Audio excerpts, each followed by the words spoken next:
Welcome to Flat Earth Debate Uncut and After Show. I'm your host Nathan Oakley, and if you are new to this channel or you've not done so already, then be sure to subscribe, hit the bell notification icon and join button if you'd like to become a Nathan Oakley 1980 channel member and keep up to date with the Flat Earth Debate. If you would like to support the channel, there is a super chat that runs alongside each of these shows while they premiere, and there's also a PayPal, Patreon, crypto and thanks button in the info box below the video. Speaking of Patreons, I'm going to do a quick shout out to all of you who do support me on Patreon. So a massive shout out of thanks and appreciation to Moon Harvest, Amish Earther, Naughty Thumbnails, Mitch Kennedy, Original D Rose, Rod, The Name's Burley, Twad Wazzle, Jason Hornsby, Christoph Fournier, Flat Earth Travolta, JMels24, Unimento, M Iron26, Endless, Flat Earth Sage, Golden McKinnon, Retro Bill, More Books, Cannabear, Fibre Oats, Michael Khan, John Kays, Patrick Gunnels, Banter, Mel B Styles, Harry Blade, Mobile Max 777, Rob W, Reese Pound, Del West Watson, Marie and Eland, Unbelievable Productions, Blue Ridge Ranger, Abraham Mohammed, Skeptic 936, Life is Short, Texas Mike, Tina Baker, David Wayne Foster, and Dank. So another massive thank you to all of you for supporting me on Patreon. Mentioning Michael Khan in that rundown of people who support me on Patreon, we may have him on the show today, so whether or not he'll join in the pre-show to give us a little natter about Bev copyright striking him for pointing out that Bev has been discussing the fact that Earth is flat with surveyors and agreeing with them when they point out just how flat it is. Well, upon re-uploading that particular video that was originally published by Bev, Michael has received a copyright strike. So, in so doing, I had a quick look at what he'd actually uploaded, and like me, when I've also done the same thing, he has edited the video together with a little bit of an excerpt from Psycho, and also edited the pertinent point being made in terms of the surveyor saying, yeah, it's just flat, over and over again. So he's put it in a cycle of 2 or 3 edits next to each other. So he's adapted the work, will undoubtedly win when he appeals it. If he appeals it, I mean, I would suggest he does. But it's not necessarily that we'll be focused on today. It'll be more the fact that what he's copyright striked, that's Bev, is very telling. And obviously we'll get into that when we get into the discussion. So that'll happen on the live show if nothing else. Moreover, because the point that's being made is very pertinent to live Flat Earth debate. So while we won't necessarily focus on the personal aspects of how it's telling for Bev personally as an individual, we will undoubtedly get into the wrangle-dangle of what's being proven with that particular comment from that surveyor. So yeah, we will get into that, and hopefully Michael Khan will pass on his comments as he's been chatting back and forth with me in Skype this morning about it. The other thing I wanted to say is this computer's now functioning, as in it's not falling over on a daily basis, which is wonderful. And that is thanks only to the people who have supported me to buy a new GPU for it, which has been very kindly fitted by a very generous tech guy that I've befriended over the last couple of years, called Craig at Click OK in Leamington. And he has fitted the GPU, worked through all the errors, figured out that it needed it in the first place, which took days on days and days to do. Along with stripping off all of my windows in order to diagnose it, which isn't so good because it's meant that I've had to relearn how this computer functions, as opposed to just mirroring old copies of Windows and all the installed software that I had on previous computers. That's now not the case. This is all freshly installed. But that means I'm having to refamiliarise with myself with things that I potentially had only learnt about 7 years, 8 years, 9 years ago. And obviously some mistakes have been happening while that's been going on. But all of those I would have hoped have been ironed out now. And yesterday, and indeed on Friday, I still had the OBS encoder crashing the live stream after 45 minutes, or in the case of yesterday, after about an hour and 5. So obviously, with lots of hardware failures behind me, I think, oh, it's got to be a hardware issue. So I've been chasing down a non-existent hardware issue. So after the fact, after doing tests to resolve the issue, which I did yesterday evening for about 5 or 6 hours, along with pirating QE's show to my members-only audience, I'd figured out what the problem was, how to resolve it, but then after the fact went to Reddit and just inquired if anybody else had the same problem, and indeed they had. So lots of people have actually had the exact same problem where the OBS encoder for live streaming fails when you lose internet for a second or two. It'll drop to a very low bit rate, and then it'll never recover. So that is something that people have reported in Reddit when dealing with OBS encoding live streams with an AV1 encoder, which is a very new technology. So Some of the things I'd done to resolve that were turn on the GPU that's inside the chip, the main CPU chip, which I believe is an iGPU, integrated GPU, or integrated graphics processor, IGP.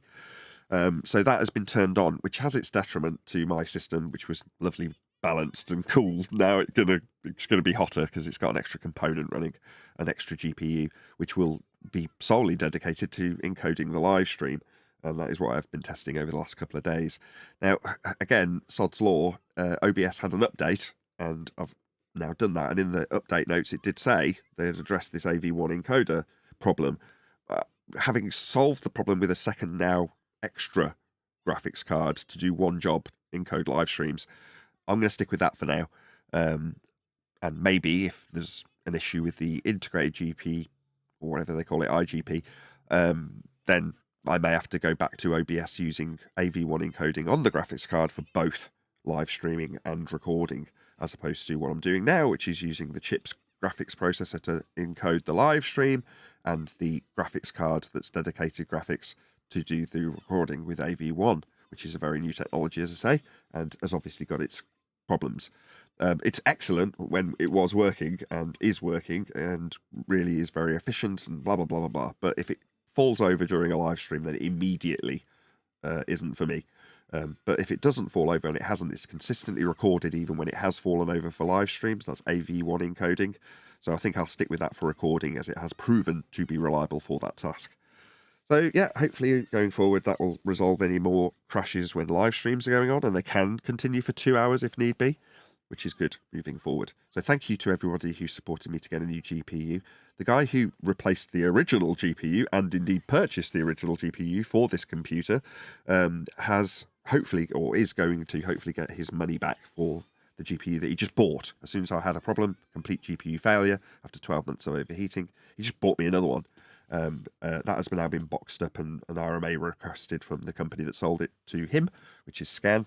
And obviously they wanted me to jump through hoops and say, have you actually tested it? Is it really broken? Yeah, it is. And I detailed all of what I've just told you over the last couple of days in terms of what's been done to diagnose it. So I don't see any reason why that should pose an issue. Worst case scenario, they'll repair it and send it back to him so it can be bunged on eBay at a 200 quid loss rather than a total loss. In either event, hopefully that will not become scrap, which would be a travesty. So that's that out of the way. Other things that I've done on my journey of finding out why AV1 crashes live streams. Somebody prior to the update had actually resolved the issue by setting all of the bit rates for all of the audio streams to be matching. For him, 44.1, and his change, although it's slightly ambiguous when you read it, is from 48 to 44. I didn't want to make that change. I wanted to keep everything consistent at 48k, as I know that is how the banana and OBS favour or operate. They don't run at old CD frequencies. They run at the modern 48, 24, as far as I am aware from my research. So that's what I've set absolutely everything to. So right the way through my audio chain, I should have, but hadn't done that. And one of the encoder issues that I was getting, not encoder issues, one of the live stream dashboard issues that I was getting was something about audio. Oh, you've got a 0 bit rate for audio. Like, oh, that seems weird. But then my assumption was that it was because at the time I was testing and no one was talking. But thinking about it seems unlikely. If it's getting an audio stream for anything, it'll still be getting an audio stream. But periodically that was also giving me an error message on YouTube, and I believe it's because some of the bit rates were different. Now, for whatever reason, I can't now change my mic. I used to on my old setup, if you will call it that, from 24 to 16, whatever bit rate I wanted and whatever data rate I wanted. But I can't now. It's 24, 96 or nothing, or 16-bit. I think that's it. That's the two choices. There's no other things in the list, but I'm not going to care as it works, and this is seemingly working perfectly. And that gets dealt with by my banana software anyway. Right, as I've started early to get this little waffle in, my kid's obviously getting anxious. I'm nearly done, Clover. I'm just waffling, hopefully for the last ever time, about the computer. You helped me yesterday, though, didn't you? Doing the testing. You were keeping my audience entertained while I did that testing. But for now, this is a bit more professional. And hopefully I can actually get an audience together. And yeah, should really put the links out for the live streams. Normally at this point, I'd say now you can enjoy the dulcet tones of whoever is in Discord and G+. But I haven't actually, strictly speaking, done that. So I don't want to be called a liar. I'm going to go away and set up for the pre-show. Thanks for joining. No, it is. I watched your video. Well, I saw it about a year ago.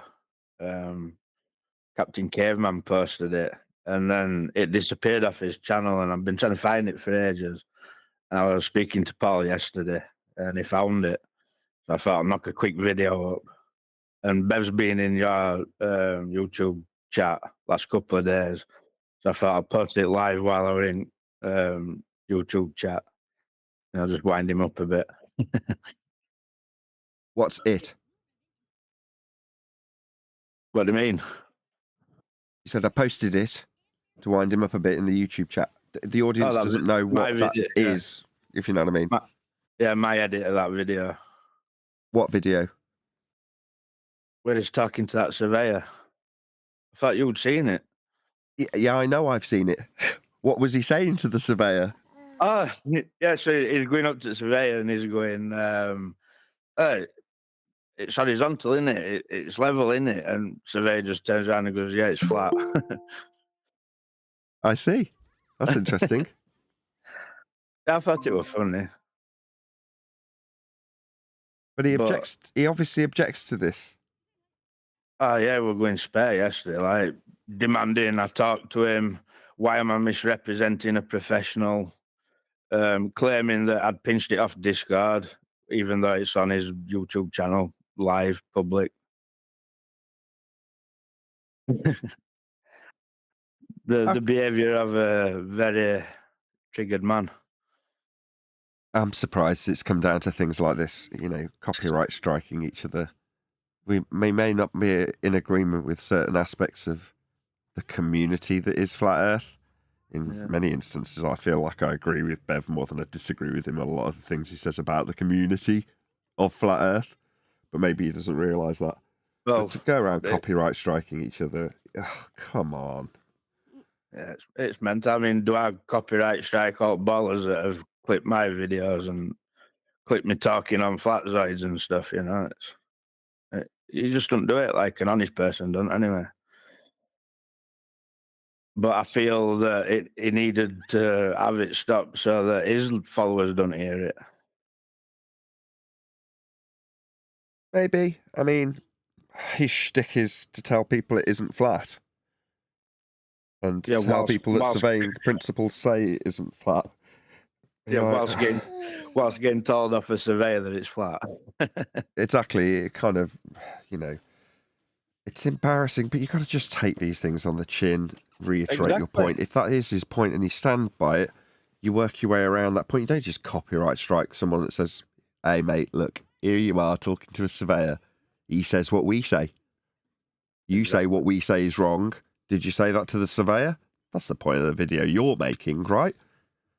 But to just copyright strike it, poor show, very un-cricket.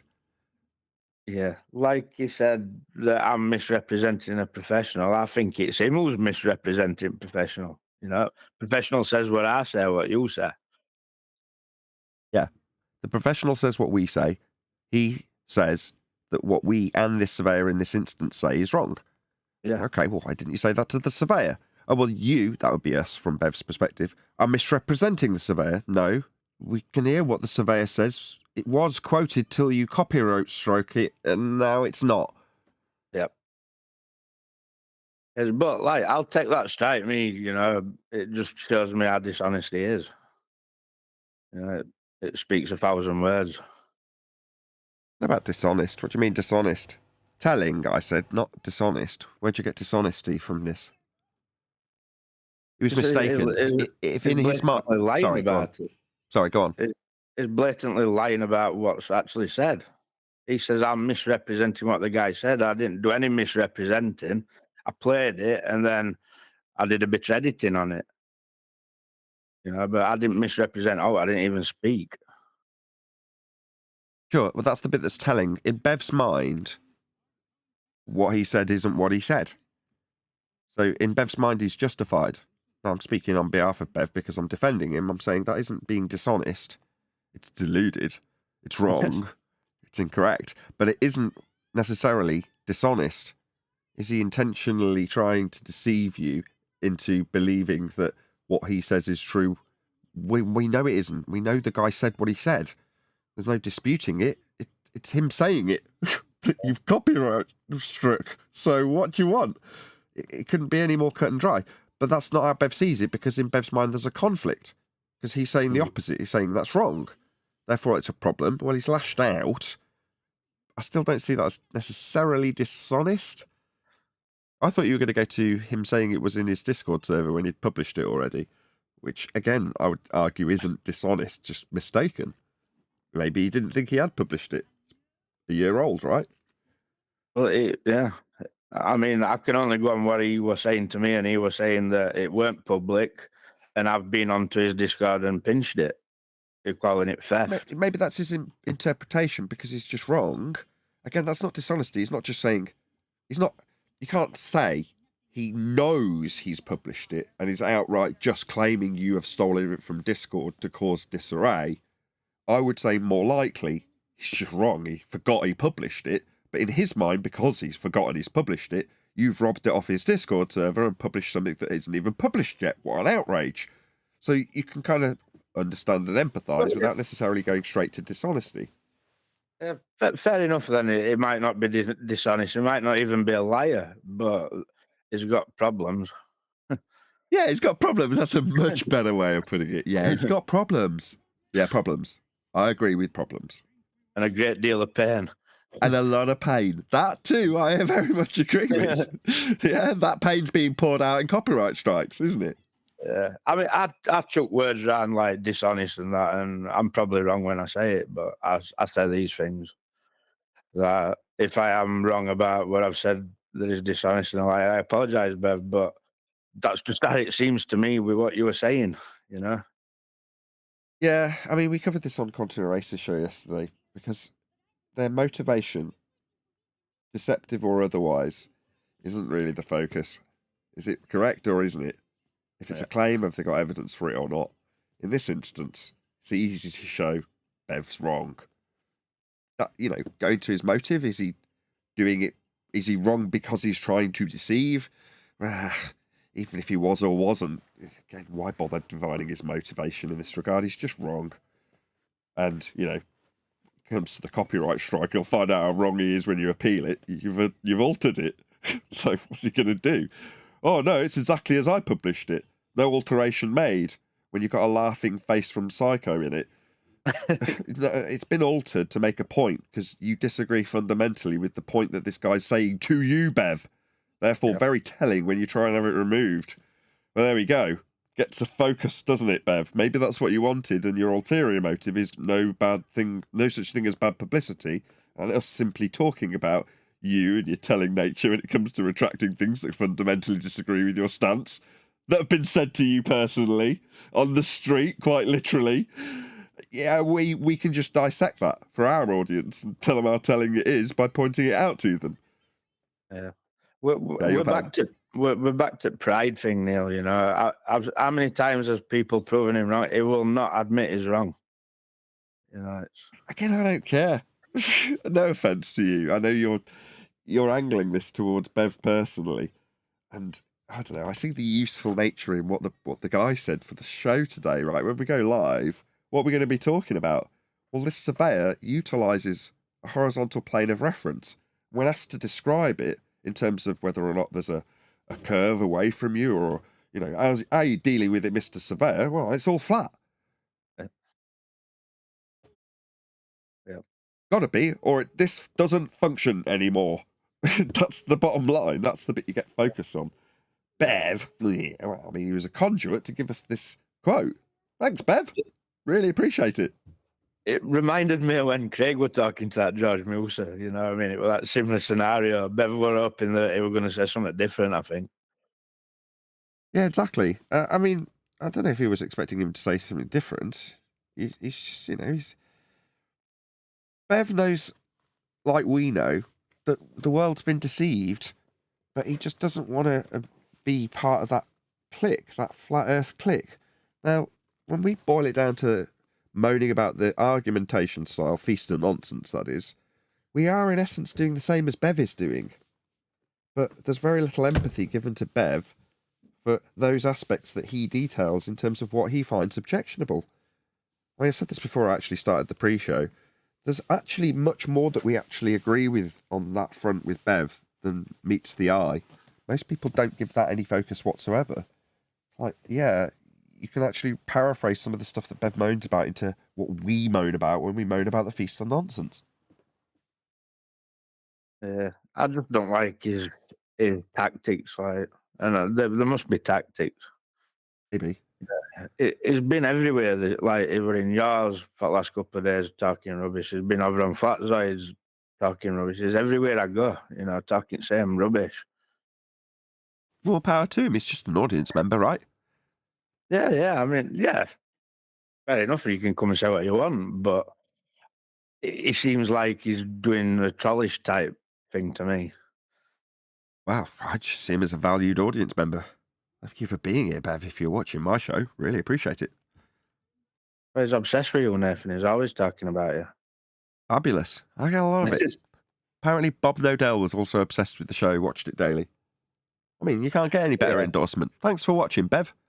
Hopefully... They all watch. Yeah, They all watch. Brilliant. They also all tell their audiences not to. Well, if audiences do what a YouTuber tells them, then what can you do? Yeah, I feel slightly dirty when a YouTuber tells me what I should or shouldn't do in that regard. Like, get lost. I'll do what I like. Or quite often I'll do the complete opposite. There's been a few times like that. I won't mention any specific names so I won't annoy anybody too much. But somebody has a vendetta with somebody else. Party A moans about Party B. Just enough for me to go, let's have a look at Party B then. So you inadvertently find your way to Party B. Now, Party A is slagging them off and telling you not to watch. But you've heard Party A's name mentioned enough times to go, maybe I should check out Party B. Oh, Party B's name from Party A, I should say. You know what I'm talking about. Yeah. And that's how the majority of people who follow you, Nathan, have come to you. I used to watch Globebusters years ago and hear your name mentioned, and that's probably how I come over. Like you say, it's although that might have been positive, right? At that particular stage, you've been around a while. Yeah, I've been around you a while. Yeah. No. I mean, when you heard my name mentioned by Globebusters, there's a reasonable chance, given the length of time you've been in this subject, that they were actually positive about me, and you've gone, oh, I might go and pop over. Yeah, probably. I can't really remember. Like, it's been that long, but yeah, exactly. Yeah. It's been such a long time since the guys over there said anything complimentary about us. I were all over them when that first video come out. That and it were like it were all just set up, and they didn't look like they were acting in it, and I were always dubious about them from that point. By that video, you mean Netflix documentary about Flat Earth? Yeah. Really, really suspect. I don't know why they thought that it'd be a good idea to even try and go to mainstream with it. Maybe bad choices, like maybe not dishonesty, but yeah. Just motivations of growth. YouTube hat stays on too long in that regard. I said this on QE show last night. I've been offered all sorts of different gigs, if you want to call them that, and I've turned them down because I've assessed the individual that's contacted me and gone, I don't think you're going to serve my best interests. And I've said no. Yeah. Well, others who are in this particular neck of the woods talking about Flat Earth, well, some at one extreme, Mark Sargent being one of them, will say yes to everything. Yeah. Even gambling adverts. I'd do that advert in a heartbeat. You'll pay me what? Yes, I'll do it. Yeah. Nathan, Michael, how are you doing? Yeah, man, how's it going?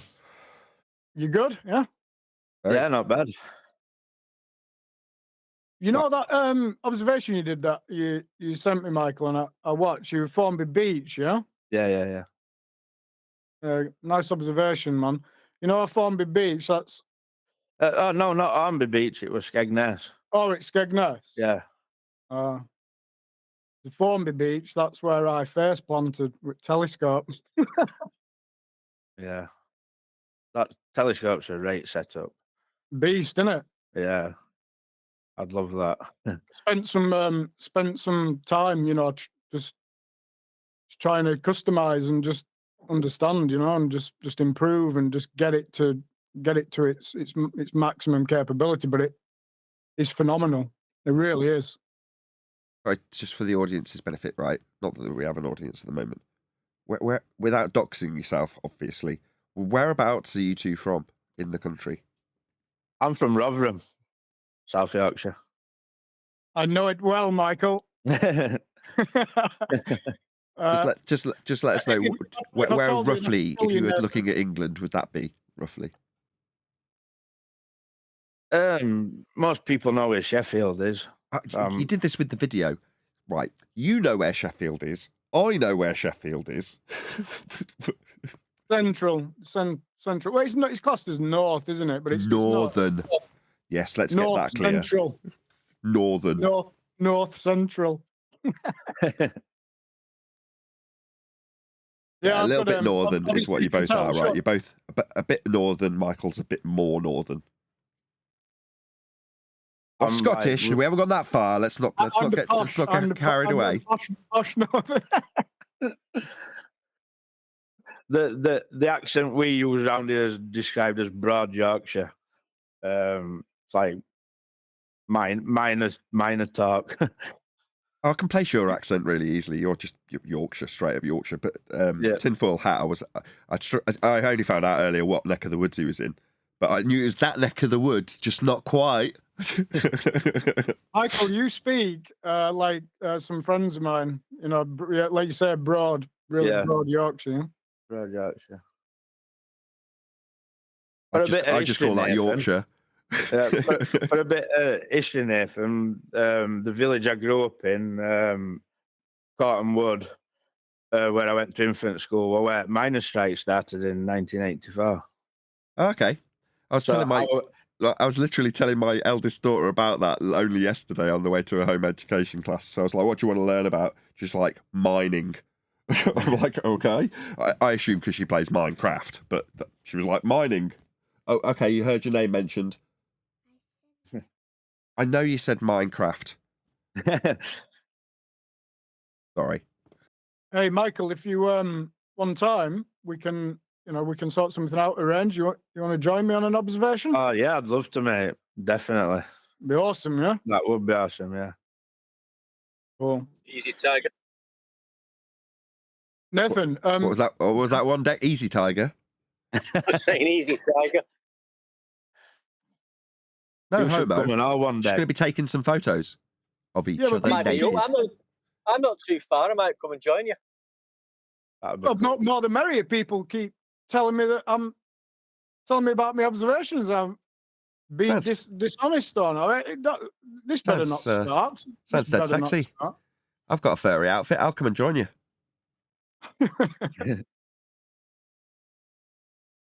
Nathan, can we try screen share? You can try screen share. Yeah, of course you can. All right, this convo's getting a little getting a bit bromancy. What's been wrong with that?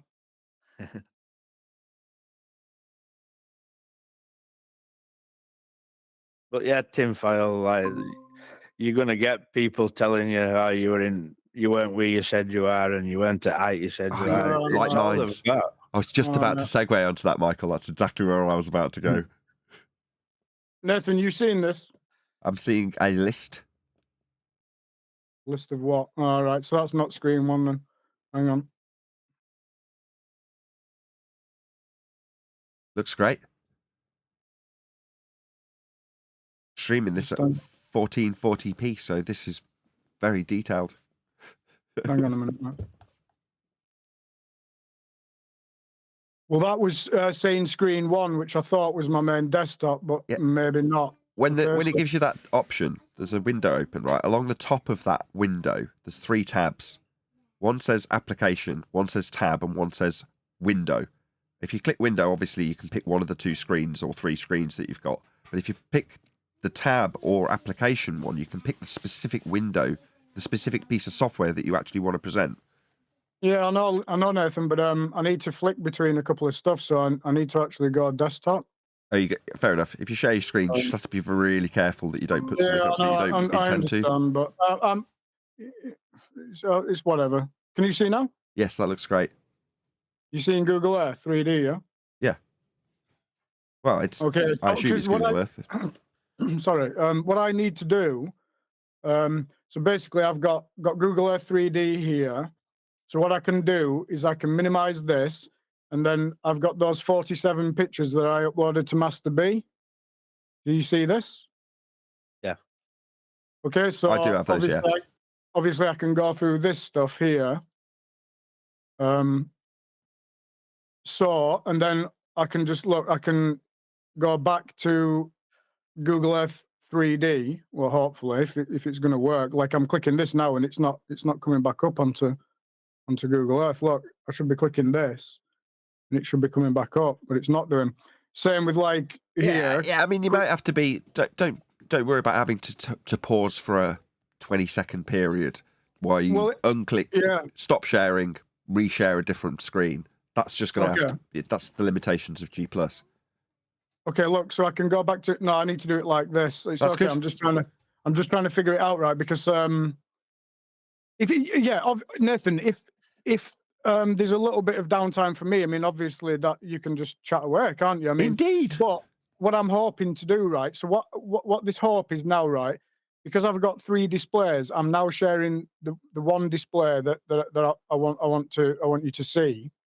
So I've got everything. I've got stuff off to the side, so nothing should be coming in apart from this main screen here now. Perfect. So yeah. If that's how you want to do it, is like you say, I've got Google Earth 3D here loaded up here.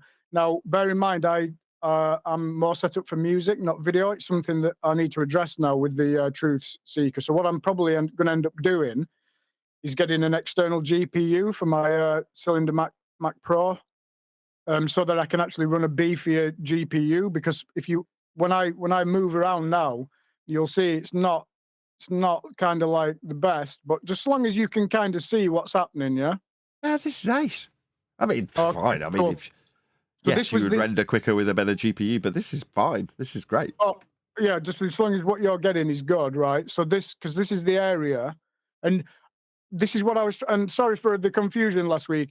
Maybe I wasn't explaining myself properly, and it's going to happen, isn't it, Nathan? We're just going to talk at cross purposes a little, but hopefully we can that's all ironed out and behind us. But you know, when I was saying, are you screen recording this? I mean, obviously I know that you record the show, but the kind of point I was trying to make is like, what resolution are you record this in full screen? You know what I mean? Because this is 4K 30 FPS video, and this all matters. This all counts, you know, because of what we're looking at, and the distances and the detail and the clarity that we can see, and the resolve that we can make. Do you know what I mean? Yeah. So just so long as you can see, right? But what a fantastic area this is, right? Because this tide goes out, and you see up here, right? So this was our first observation. We've already done a further observation, and we were up here, up at Lydney Harbour. Can you see? You see everything? You see my mouse and everything, yeah? Yeah. So if you go up Lydney Harbour here, right, and get directly onto the seabed, boom, you're shooting down here. You see, right? And you can shoot down like 35 miles and stuff like that. So, excuse me. But just as long as now, you know, last week it was this is what I wanted to do, Nathan. You know, last week, and we couldn't just get it figured, sorted out for technical reasons and stuff. But now, look, I can show you. So, like, we can go into where our coordinates were, our location precisely was. You know what I mean? And then what a better visual representation we've got now. And then obviously you've got, as you hover your mouse over an area, you'll notice in the bottom right down here, look, it tells you your elevation, your topographical data and stuff. And then obviously you've got your lengths and stuff here. So as So you can just shoot to the other side. So like I'll just show you. But I mean, you guys all probably know this anyway, don't you? You know, like Google Earth 3D.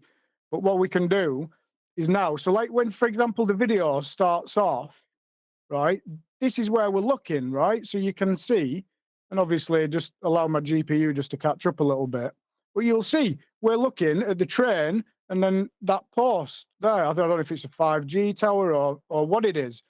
But you see how we can now see like the visual representation of what we're looking at? And this is what I was trying to say, Nathan, probably not without much clarity, but just the fact that we can like, look, we can grab this and then we can pan down and you can get data for every single thing that we're looking at. You know what I mean? So you can just grab this and just, you know, we can, and so then when we hit Seabank Power Station, you see, and then there's a road in front of it where that yellow articulated lorry is. You see? You know what I mean? So it's just like, and then, you know, when we hit that water outlet, Nathan, and you were just trying to get your bearings and stuff because we're looking at, you know, top-down view and stuff.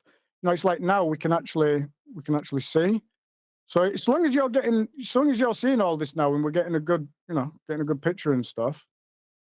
Yeah, You can see what we're doing. Awesome, isn't it? Yeah. Maybe this is going to work then. All right. I think so. This looks great. There's loads of detail. But so so you see, we panned all the way down. We panned all down here, all down here, all down here. This is like Monkstone. So you've got Flatholm Lighthouse. You've got two little isles, Flatholm Lighthouse. Then here you've got Monkstone Lighthouse. And we panned to here, obviously. You know, we swept that whole area. I think that's epic, you know. So like I say, hopefully, right, now all I've got to do like is look, minimize this, and then I can go to the pictures and stuff. So I don't know how you want to do this, Nathan. Do you want to fire off? Like, because obviously just a little brief intro. And then I'm going to do a very, very quick 4-pick recap just so that you know this is the scope, this is where we're at.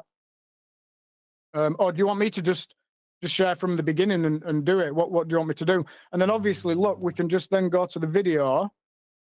So, and then I've got 2 tabs here. So I've got the actual main event, and then I've got the location video. So what you saw is just, you know, screenshots, snaps before of where we were, you see?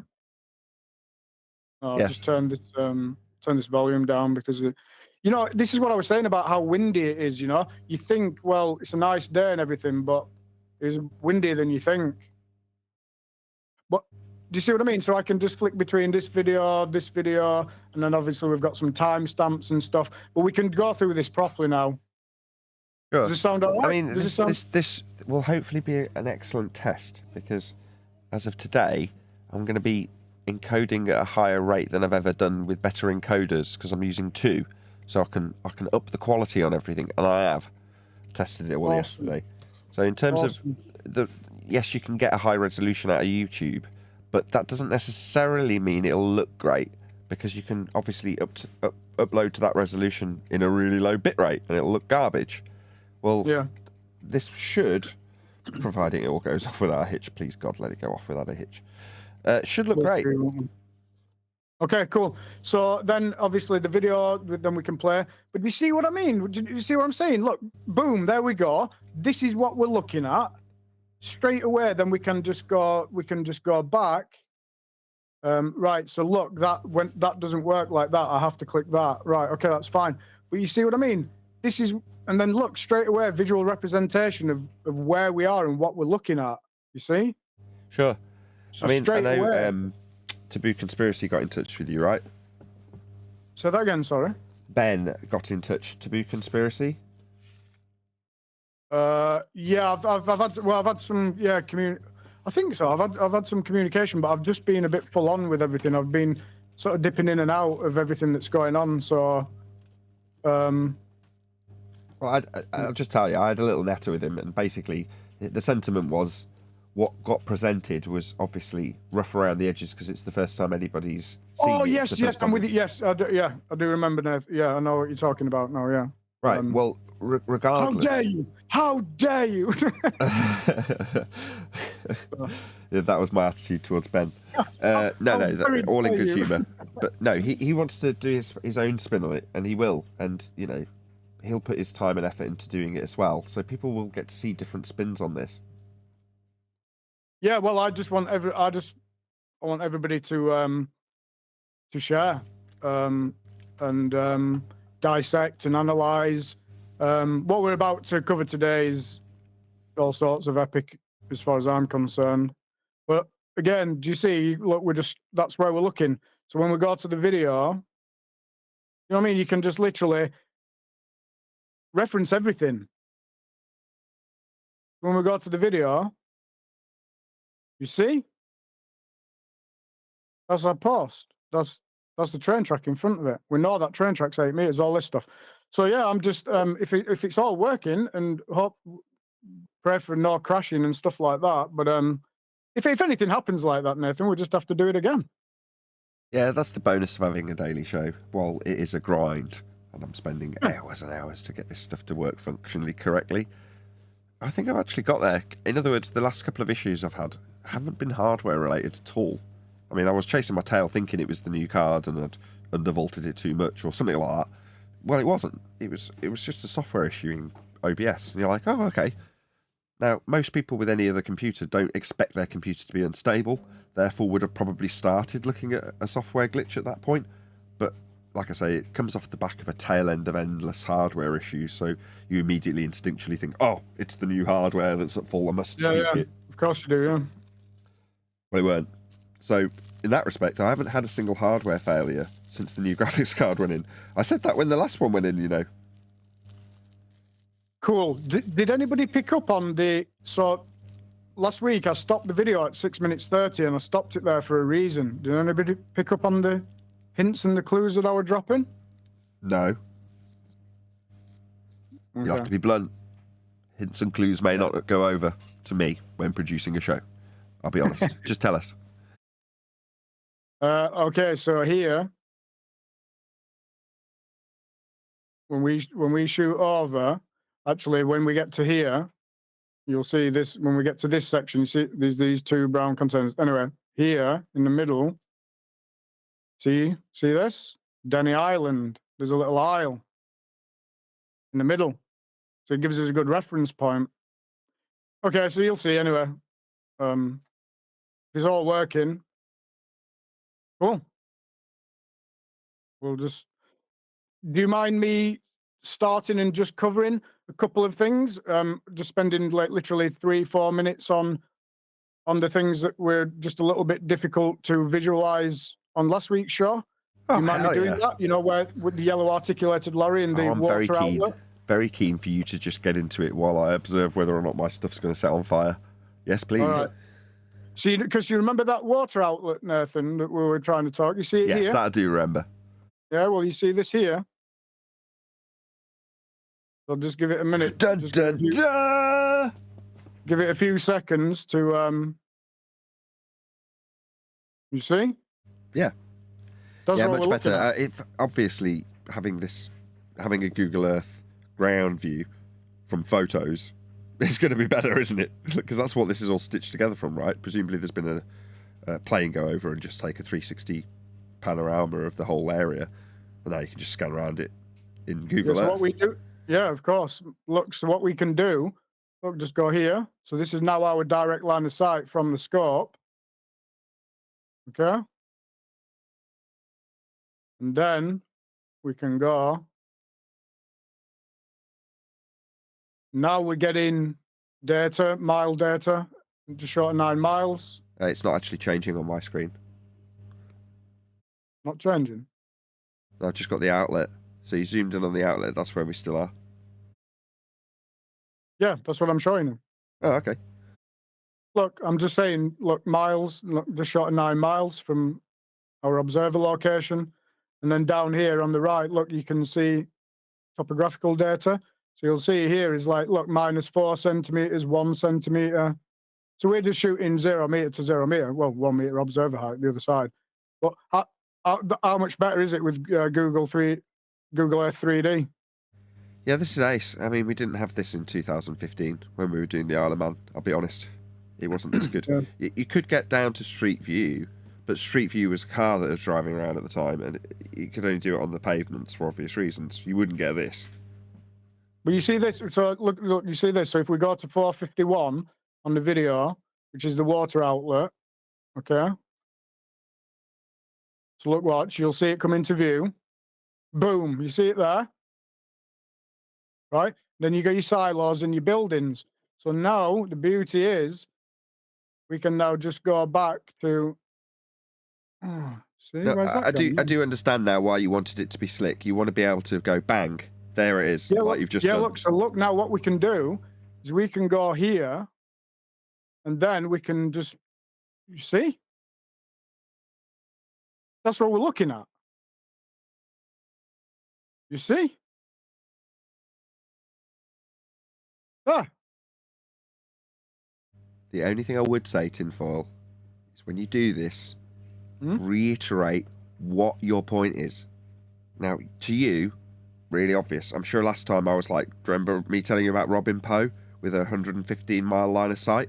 I played that what if we can, I do remember, what if we can do 115-mile line of sight with visual instead of bouncing sound? Well, this isn't that. Don't compare and contrast. Just lay it out in words of one syllable what this is. It's really hard for me. It's like earlier when I was like, where's Derbyshire? Where's, you know what I mean?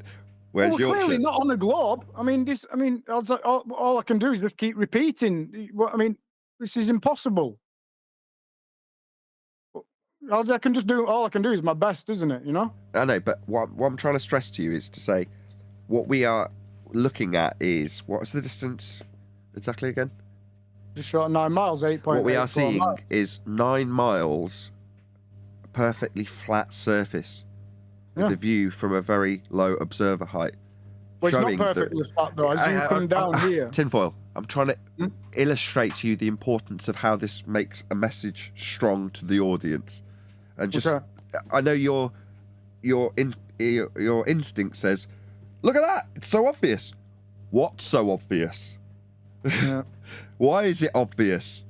How is it obvious? You know what I'm saying? You've got to really lay it out. Just step in and help me out. I will. I'm trying to. Yeah? Cool. You've got to say Cool. it's from a X observer height across completely flat land or water to this point, completely flat in the distance. No obstructions that would be claimed by a globe Earth. You've got to add all of this fluff. It may seem like fluff because to you, look, there it is. You've got to really stress what that is. Well, I've got a presentation, so hopefully, as long as I can do this, it's the first time doing it, so just bear with me. But I've got full presentation and I've got everything that I want to say about it. So hopefully, I'll cover what you're talking about, Nathan. But if I don't, please, anybody at any stage, just feel free to jump in. I'll just stop what I'm doing, and it's no problem, whatever. Cool. Is that all right? Yeah. I mean, I feel like the producer with the guy, Brian Cox, when he's in the car talking about going to a telescope to look at the moon landing, to fire lasers to get distances to the moon, right? And the producer's having to explain to Brian Cox the significance of explaining this for the useful purpose of debunking claimants who say we haven't been to the moon. So he has to really lay it out. Look, when you're explaining why we're going to this observatory and how they fire lasers at the moon, obviously we're getting a return signal from the reflectors left by the moon landing trips, wink wink. And he's trying to say to Cox, look, you've got to explain to them how this proves we have been to the moon, rather than just saying we fire a laser and it measures the distance. So he's spelling it out, the producer that is, to the guy, that's Cox, who's going to be making the presentation. Because although it's obvious to Cox, because his reply is, well, of course we went to the moon. No, you're missing the point, Cox. You need to stress that to our audience. There is an underlying agenda here. Yeah? For us, the underlying agenda is explain what it is, how it's... You're putting too much pressure on me. You're putting too much pressure on me. Not at all. You're just going to say what it does. When you're... Well, there it is. I know. I'm going to do the best I can, and like I told you last week, we just keep trying to improve. Just keep doing this and keep improving. Now, what else can we do? That's it. Indeedy. But But this is my part. This is my skill set. Yeah, this is what I'm gonna eke out of you if it kills me, because that is my skill set. Well, I watched last one on YouTube and it were fine, so don't worry. I think this is going to be better. Don't you agree? Yeah. I don't know. That was all very Yorkshire to me. Can you say it all again in English? No what? No what? No what? What's that talking about? Where's the bean, mate? No, I was just saying, I watched it on YouTube, Nathan, and it was presented fine. I was just, calming his nerves, telling him to chill. It's all There was good. a bit of confusion once we hit, because nobody told me that you couldn't see what I was trying to show you this, and I thought you could see this, but you couldn't because of that. And then obviously that turns out because I only had one tab selected. So this should be okay because I'm sharing the screen now. So hopefully we should be okay. All right, that's my bad. I mean, I would have discouraged you to use the screen facility because it's. Well, you did. You said to... don't share your screen, and I understand the reasons why you were telling me to do that. Of course I do, but yeah, fine. But it's just we're past that now, aren't we? Hopefully this is going to run smooth. Probably not. The whole bloody computer could set on fire in the middle of the show, but I'm sure it'll be great. Okay, I'm going to mute my mic. I'll be back in 5. Bye for now. Okie doke. I've had to sacrifice a little bit of what I'd achieved over a couple of months since getting the old new graphics card, was keeping the computer really cool by keeping the power limits within the capabilities of the cooler, right? Well, to get around the fact that AV1 won't encode a live stream, if it drops the internet connection for more than a second, it won't recover. So I've turned on the iGPU. Downside to that is it now pulls more power again. Bloody hell. So it's now going back over 90C. You're like, oh. Nathan, shall I just leave this screen share on? Don't touch anything and just switch my mic off and just leave it like this? Are you good with that? I don't mind. I can just put my own back on if you're away from your screen temporarily. Do you want me to stop presenting, or do you want me to just leave it like this? Because I just think it's set up and then just just leave it. It just appears like it just appears to me as another guest, as the presentation guest. So just leave it as it is if you want to, and I can just re-click it and make it big if and when needed. All right, cool. I'll be back in 5. Okie doke. So yeah, as I was saying, I've had to get another component in a chip that's already limited in power to be on, and that needs power. So it's like, well, I can't give it any more power. So I've had to undervolt the CPU slightly more to eke a little bit more power out of it to drive this iGPU, which inevitably means I've now got to keep an eye on that, make sure that that's stable. I wasn't anticipating introducing something that might introduce more instability through needing more power. But there we go, that's life. Never-ending story of a PC that has never functioned correctly. The saga continues. Hopefully it won't cause a problem. Just get my disclaimers in now. I tested it for hours yesterday. Hours and hours. I can't see any reason why it wouldn't be perfect, he says.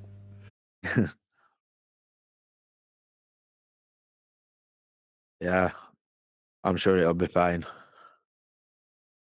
I very much doubt it. The QA stream, though. Say again? How did QA stream go? I missed it. Yeah, really well. I pirated it, so to speak. So I joined his Discord server while he was doing his stream. Very useful for me because it meant I could live stream it myself to members. So from that perspective, is that what you meant? No, I know it isn't what you meant.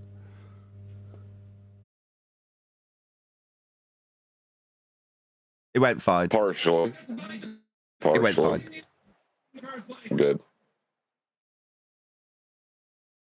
One of the focuses, and I said this to Michael in the pre-show, or we're still in the pre-show actually, it matters not what the people's motivation is. In this regard, it's Bev copyright striking people because an argument that he doesn't like and contradicts has been exposed by Michael Khan in this instance. So he's copyright strike people, and Michael was questioning his motivation and honesty in that regard. It's like, it almost doesn't matter, even if he is going out of his way to be deceptive. Who cares? It's like, he's wrong. Here's how he's wrong. That's all that matters. Same goes for when you're talking about flat Earth in general. It's like, our opponents do nothing but focus on our personalities, and as an individual, I will be critiqued as a person. Who cares what I am as a person? It makes no difference to the argument about Earth being measured flat. But that is all our opponents have. So for us to do it, even internally with someone like Bev, it's like, this isn't needed. It's telling that he's copyright strike you for something that contradicts what he tells his audience and matches what we say. And it's been said to him and he didn't disagree with it. That's interesting. It's worthy of discussion. But his motivation to copyright strike you isn't so much. Maybe in the pre-show, just because we're talking amongst friends, so to speak. But for the live show, I hope we don't focus on that. No, you're right. Well, that, Go on, Go John. on, John. I was going to say that is a debatable topic. You know what I mean? As far as this subject goes, and people's motivations is debatable.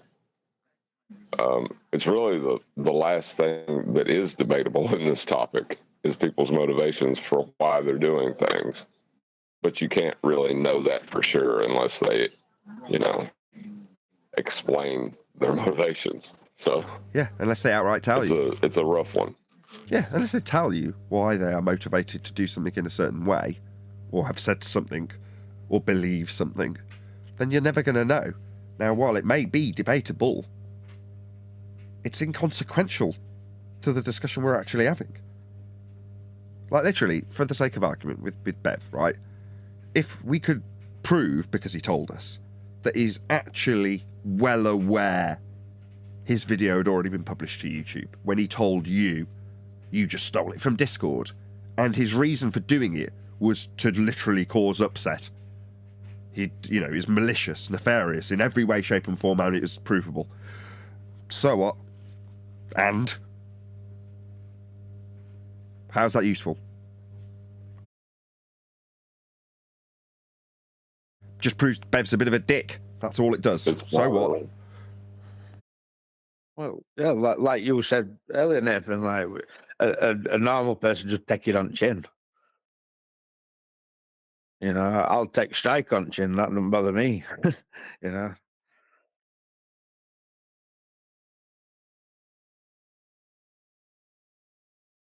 Michael.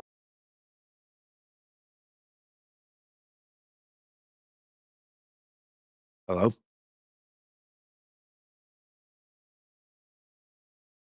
Was that lumpy? No, it's Cookie Monster. Ah, hey Ryan, how's it going?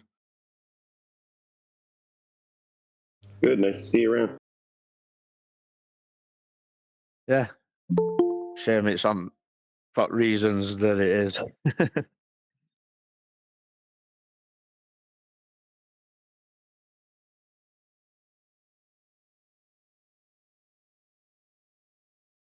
What reasons are those? What we've just been talking about. And what's that? Bev. Bev doing what? Give me a copyright strike. For what? Sharing his video. Sharing your video that you edited. Well, yeah, I edited it. And he's accused me of pinching it. Right.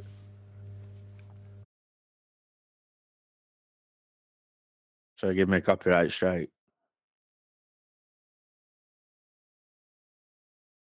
Nice lad.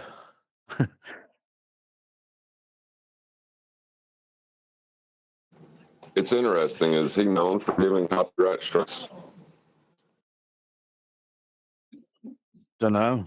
Surely other people have shared his work or made videos about his work. Yeah, that's what I was saying. His Globe Earth detractors, does he copyright strike them as well? Don't know, mate.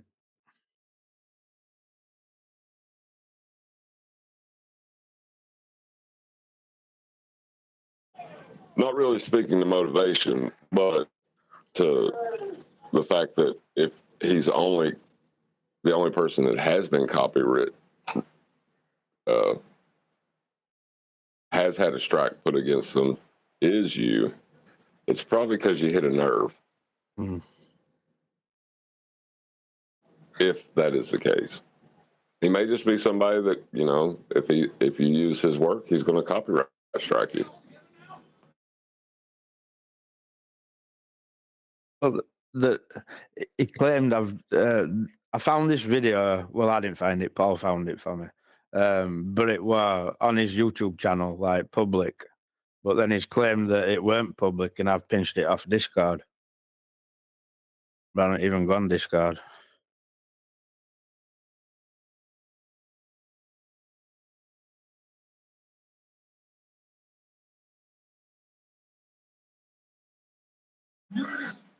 What's it matter? He knows he's being recorded. Discord, it says that you are being recorded. Allow Discord to record your audio conversations. Hello, good afternoon. Hello. Hey, everyone. Hello. Hopefully we'll Hey, well done. squeeze at least an hour of live streaming after about, I don't know, 6 or 7 hours of research and testing yesterday. I found out that the encoder I was using is problematic for lots of users. So it wasn't a hardware problem I was trying to diagnose the entire time. So I've now turned on my iGPU, and this stream's coming you via an integrated GPU that's on my CPU. So hopefully that won't prove to be problematic also, although it was 14 months ago. But as it's reinstated and only doing one task, I would hope it would sustain its job and do its thing, and we'll all get a nice live stream for as long as I need it to be live. We shall see. Let's do some housekeeping. Any evidence of a self-perpetuating molten iron core at the centre of a presupposed spherical Earth? It's over there. That's the sun. Any evidence of the distance to the sun? Nope. Didn't the distance to the sun used to be 29 million miles or something? It didn't used to be 93 million miles, did it? Well, you can do whatever you like with Kepler's third law. It doesn't give you the values to actually scale his mathematics with. So you can put it at any distance. You just need something to anchor those measurements to. So when Huygens comes along and says, well, Venus is this, i.e. Earth's twin at this radius value, then you can plumb that into Kepler's mathematics, and then you get the distances. Because you know, all the, like I say, you've got all the information to put it at a certain scale with respect to each other, but you haven't got an actual value, physical in nature, for Kepler's maths to say how far. But if you just use something else rather than Venus, then you'll change the value, and that's precisely why the value has changed, because it hasn't always been Venus that's been used to anchor the mathematics of the heliocentric system. It's only when Kepler made that, quote, ingenious assumption that we had 93 million miles as the scale value when using Kepler and Huygens. Combined, you have to have something to scale with, in this case Venus, from Huygens to use Kepler's maths. You're using Kepler. Are you using these 3 Keplerian elements for these calculations? Here we go. Yes. Why would you ask, John? Those require a plane of reference. So to calculate out Earth as a sphere and give scale values to match Earth's spherical radial value to Venus, you will initially require a plane of reference. For what in this instance? For Keplerian? It's orbital motion, isn't it? Yeah. Well, the ratios that he developed based on those orbits. Yeah. That was the word I was looking for. I kept saying scale. Ratio. That's what I meant. I just didn't have that word on the tip of my tongue. Ratios are given to you by Kepler. The actual value is only achieved when you've got something to scale with. Yeah. Ratios, that's the word. Damn. Anyway, that would be we were getting trimmed out. I've got a cold, that's my excuse. Any single viable hypothesis from any of the fields of astronomy, cosmology, or astrophysics? Not yet. We held out hope, do we? Not really. Me neither, I've got to be honest. Okay, we're only going to do a few housekeeping questions today. We'll add in the few as the week progresses, we shall see, providing this computer stays stable. But today we've got Tinfoil Hatman. So he has been polishing up his presentation that he has hinted at in previous shows, and we have put out some of the information previously. But in this instance, he's going to tie it all together in a more concise way, and hopefully you'll all enjoy his presentation. He's going to go through some of the aspects that you may have seen before as well at the beginning. He's asked me to do a little preamble, which this is, in terms of introducing his presentation. Hopefully it'll all look shiny and sharp, as this is being brought to you by the integrated graphics of a 12900K, and it can only be fantastic in terms of its quality, its resolution, its sharpness, its detail. So if you feel a need to pinch to zoom if you're watching on such a device, then you can now on YouTube, and the resolution is such that you can still see details even after you zoom. So this should be a glorious looking presentation. We would hope so. Are you there, Tinfoil Hatman? I am. Can you hear me? Okay, I'll get your presentation up. Right. In a medium-sized format, currently in small. Cool. Okay, we're ready when you are. Thank you, Nathan. Good morning, good afternoon, and good evening to everyone from here in the UK. Welcome to Nathan's show. And everybody else in the world, it's not just exclusive to the UK. Please share the show. As always, much love and respect to all that are listening, including all globe believers and anti-flat earthers. Whilst it's certainly true that some of you infuriate me half to death at times, I remind myself that not long ago, I too must have been making people's brains boil out. Live and let live, then, is the motto. I very much hope that you all begin your own healing process, quickly realigning yourselves with the blindingly obvious back to that which is true. By way of a brief recap, I'm Tinfoil Hatman, Tinny or Tinfoil for short, and yes, I'm back to bore you all to death, particularly QE. On a further note, I keep hearing people refer to my finely tuned instrument, the Truth Seeker, as being a camera. This upsets me, so the next time I hear this, I'll simply stop play, collect my toys, and go home. In the words of Eric Cartman, it will be a case of, screw you guys, I'm going home. On a final introductory note, then, the relationship I have developed with the Truth Seeker over the past 12 months or so can best be described as being that of an intimate one. Recently, there was a guy in America that married his car. If we think in similar terms, then. While you're talking about something on a farcical note, see on the top of your picture, just click on hide on that little tab that's got. Just click hide on that. See it? What? At the top of the screen above your telescope, there's a little tab that says, yeah, get rid of that. What do I do? Just minimize the indicator? Whatever, get rid of it. That's great. Thank you. Okay, cool. Right, I digress. Third time lucky then, Nathan. Here goes nothing, eh? Shall we get straight into this? Yes, indeed. This is my awesome telescope, the Truth Seeker. The two presentations I have made along with this one took place at this location and coordinates. It's Goldcliff in South Wales. I'll show you this.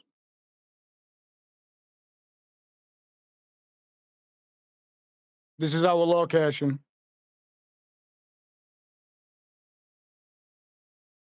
You seen this?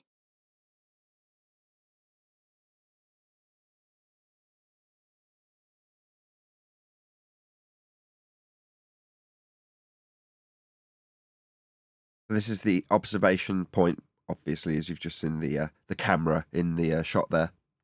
Yeah. This is our view of our observer location, looking towards the Severn Beach area when it first started off. And there's your camera, looking great. Hey, how dare you? Yeah, so this is England Bristol Channel in August this year. What we're interested in, the videos that have been uploaded so far cover all of this area. So from this section here all the way down here and a little bit further down. Okay.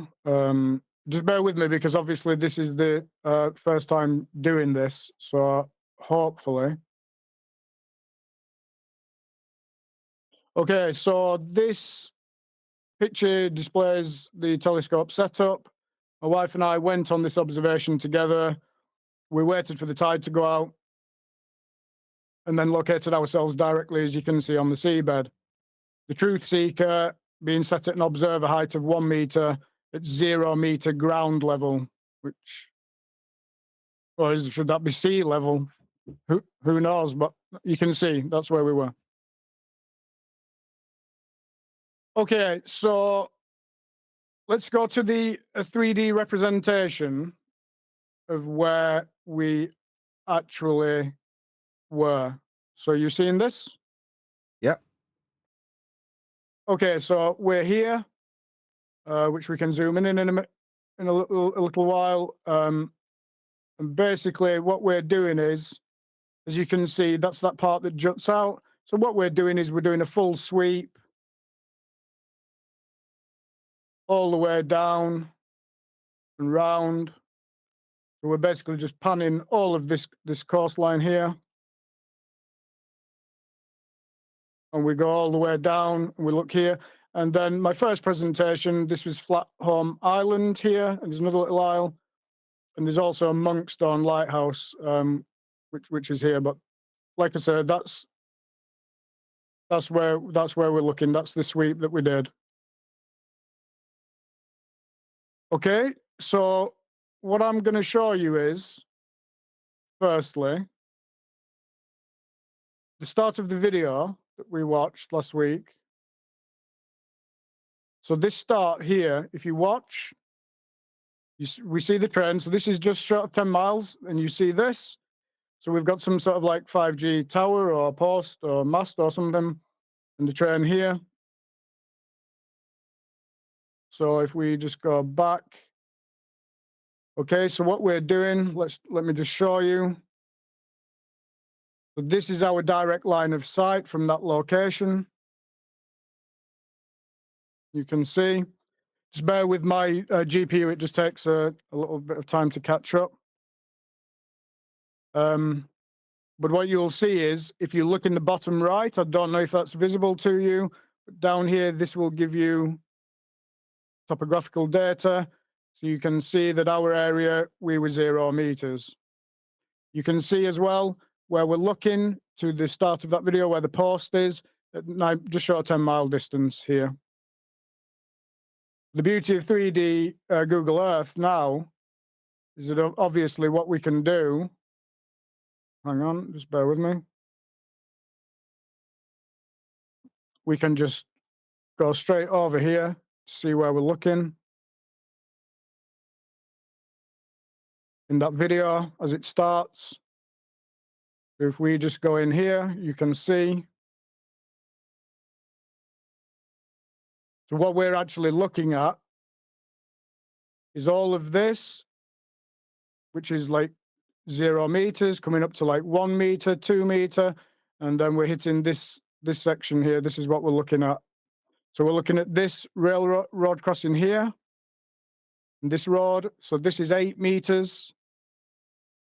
This is 8 meters elevation, and you'll see as it's just coming into view now as it's loading, this is that post or that mast, okay?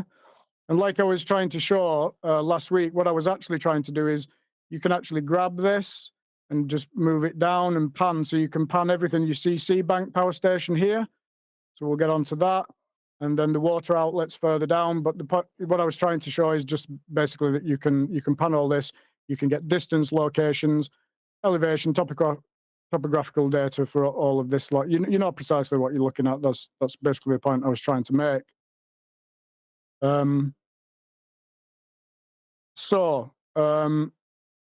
If we just go back, so this is what we're looking at as the video starts.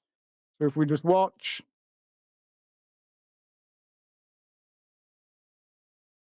So again, this is just short of 10 miles.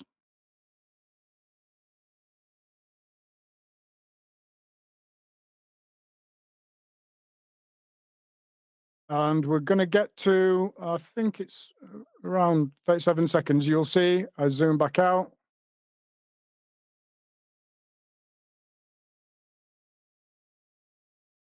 Okay.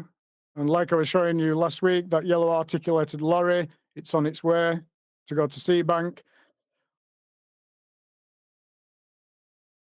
Okay, so if we just go to, let's just go back a minute. And we'll go to the next image here. Okay, so this is what we're looking at. This is a well-known Earth curvature calculator that incredibly uses a flat plane of reference before turning things all bendy. If truth be told, its correct title should be the Flat Earth Non-Existent Bendy Curve Calculator. So if it was indeed the case that we lived on a globe with a radius of 3,959 miles with a circumference just short of 25,000 miles, right? So if we just go back to the video now, if that was the case, right, everything that you see below the top of the train and those vehicles, right, cannot and absolutely must not be visible beyond 2.22 miles from our location, wherever that point may be. This would have to be the case because there would need to be a literal, physical, geometrical downtrending Earth curve blocking our view of these trains and these vehicles. So, as you can see, not only is it the case that we do not see this physical limitation, we are able to resolve several miles into the foreground, following up and along, resolving absolutely everything in the distance. So we'll be revisiting this issue of the foreground here shortly.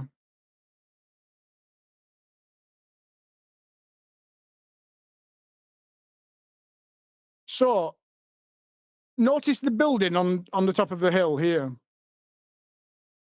That building is approximately 14.5 miles away. It's easy to find because there's a blue M5 motorway sign to the left here, and an electricity pylon behind it. Without hills or at higher elevations, though, seeing distances with the scope can be monumental. Atmospherical, or rather atmosplanal, conditions dependent, of course. It all depends. So now we have Google Earth 3D running, Nathan. Would you like me to just move to each section? Shall I just carry on playing this and move to each section so we can discuss the sea bank and the water outlet, and then we'll move on to the new part of the video. Is that okay? Yeah, perfect. Looks great. I'm just Okay. monitoring it on the iPad just to see if it looks good. And you know, do we look okay? Is it everything looks looking great. okay? It looks your great. end? Everything looks great. Excellent. Okay, so let's just go to our next timestamp then, which is we're at 38 seconds. So let's go to 54 seconds. I'll just let this play. Okay, so what we're going to do now is we're going to pan, like I was showing you last week. We're going to pan right. We're going to follow that yellow articulated lorry. You see him here. And then there he is. Okay.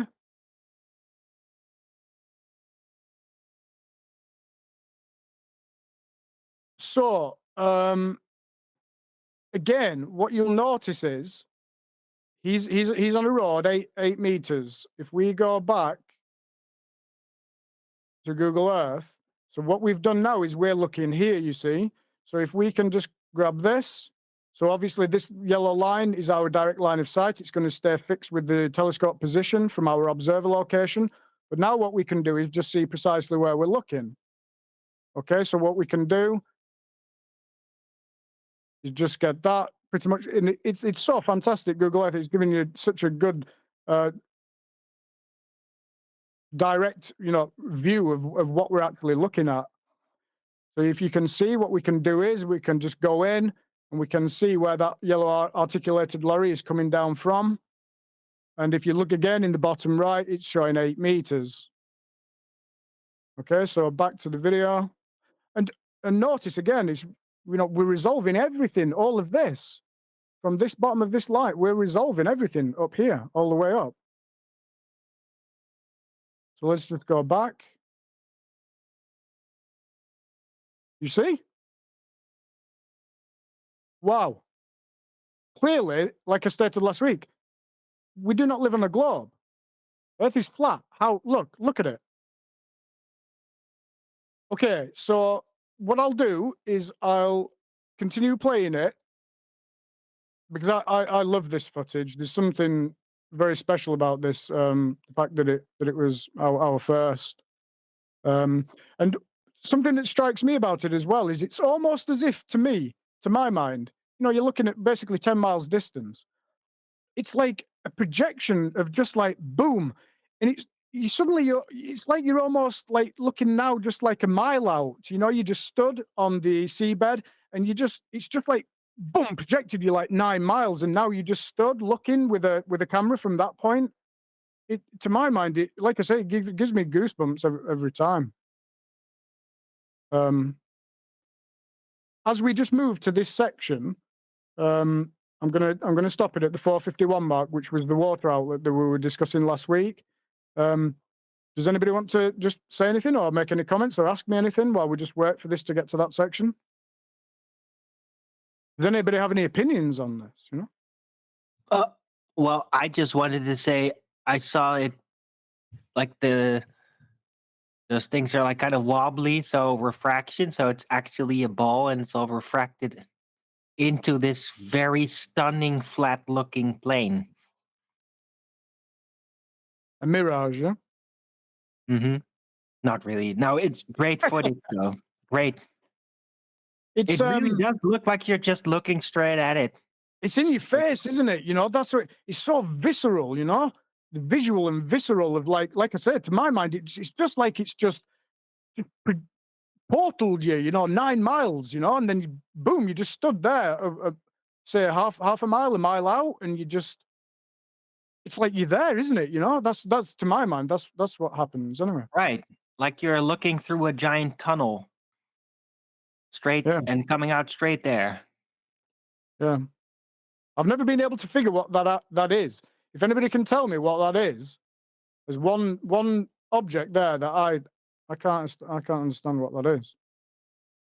But for 95% of all this, like I said last week, precisely what you're looking at, and look at the resolve that you're getting on everything. But we're gonna go into this, and this is what I was showing last week. You're coming down these silo containers.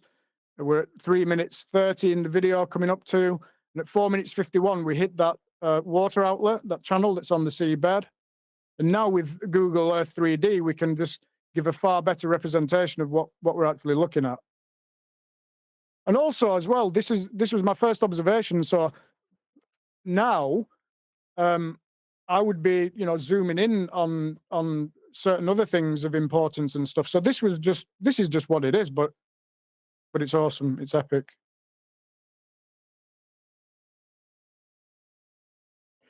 So we're just at the 4 minute mark. We're coming down. We've hit the first. I'll just show you briefly what's actually happening.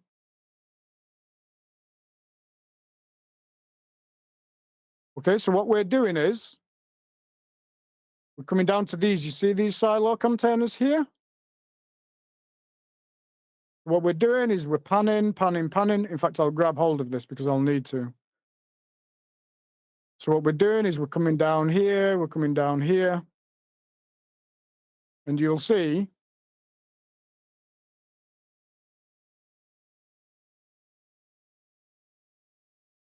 just here, you'll see that water channel outlet. We're coming down, we're panning down here.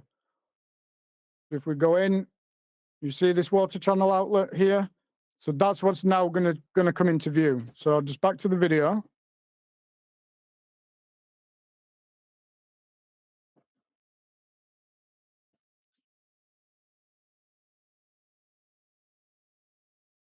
And again, you can get reference heights for all of this stuff that you're looking at. None of this should be visible, you know? All of this below here. This Easy.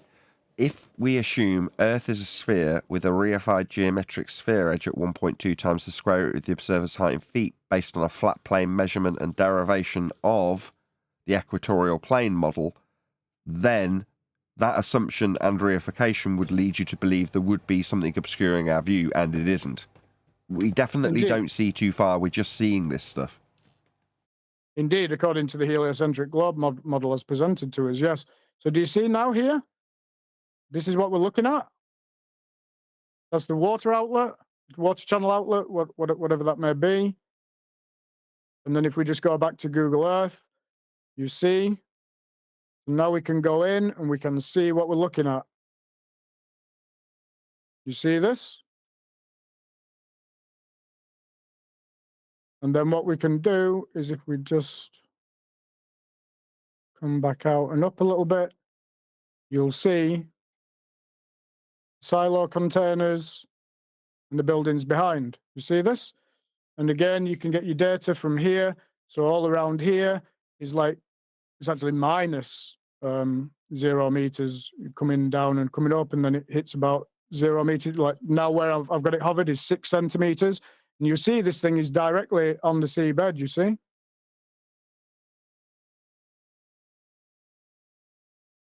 Okay, so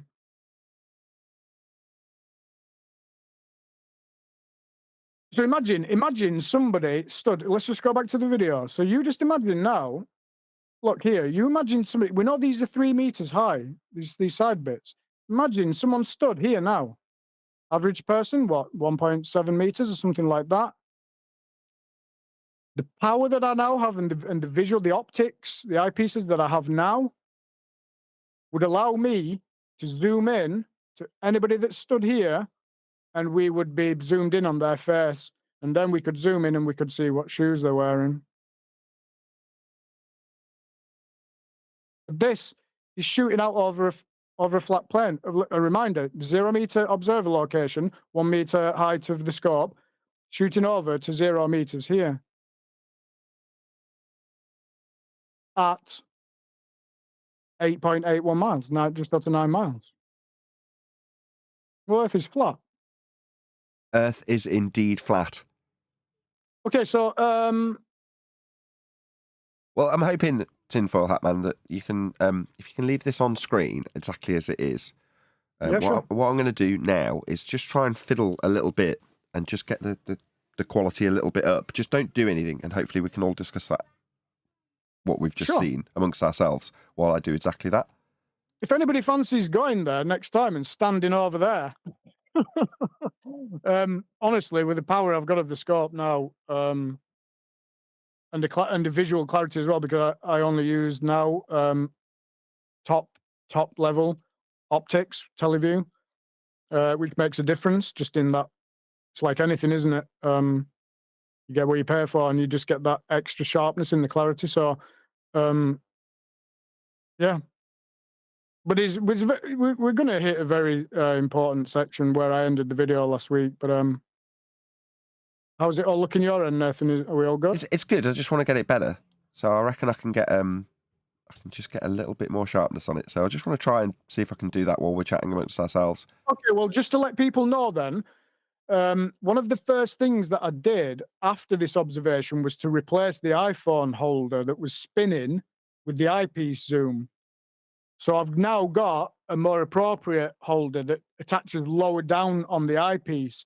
So what that allows me to do is, because it's not physically attached to the zoom section of the eyepiece, it allows me to zoom now, leaving the video that you see and just solidly fixed in the upright position. So you don't get any of this stuff that I've had to do, all this wrestling just to try when I'm zooming in and out. Now, the scope will zoom as per a Nikon P900 P1000 camera, which I think personally is epic. It was obviously an issue that I needed to deal with. Perfect. Can you, sorry to be a pain in the bum, can you just play this footage again? Because I've now got it just lined up just so it should be as high a quality as I can eke out of it.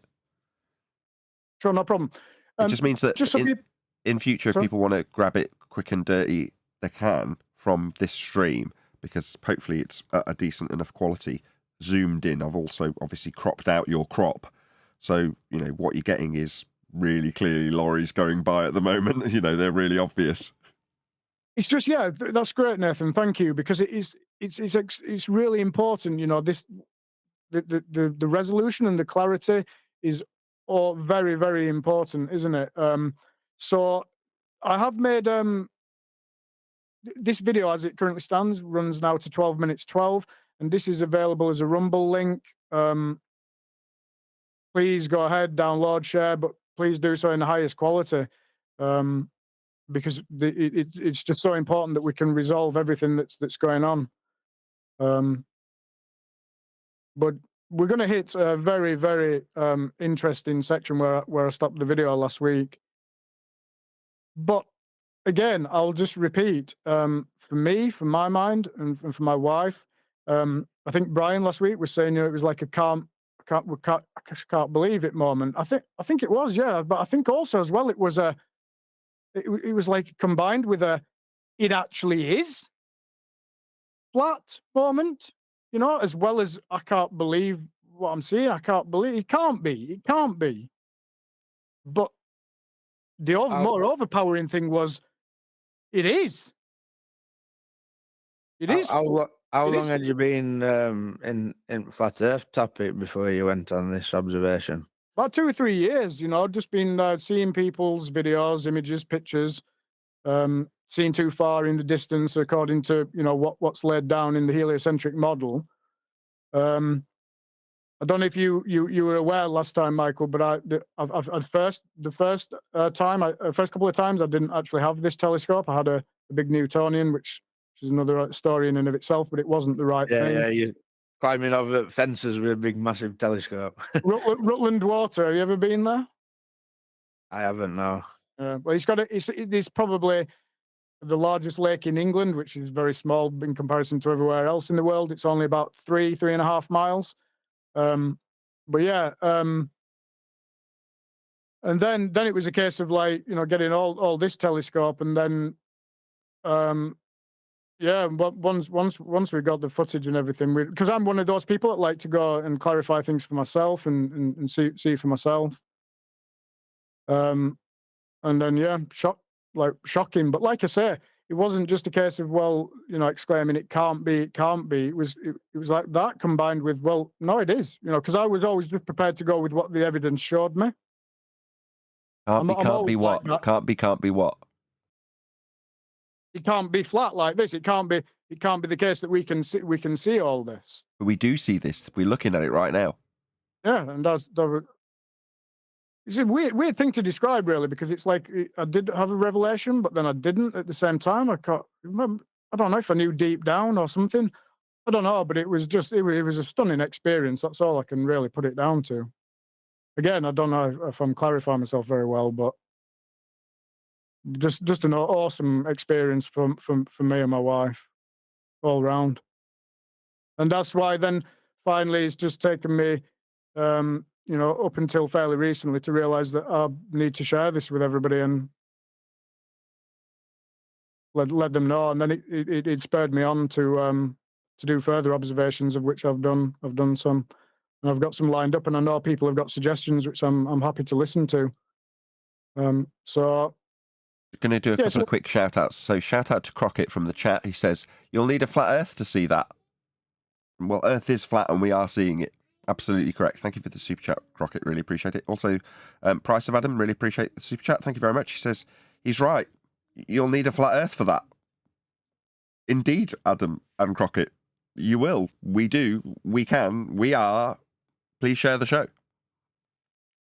To quote a phrase, it's not rocket science, is it? I mean, he just, like I said, mentioned previously, just rock up on a beach or a seabed somewhere and point your tool at something and have a look. You know, it's not complicated. You know, what I've come to understand after, you know, these past 2 or 3 years listening to everything is that how complex everything gets. It gets very complex very quickly, doesn't it? When you've got people trying to explain this away. That's the way I see things, anyway.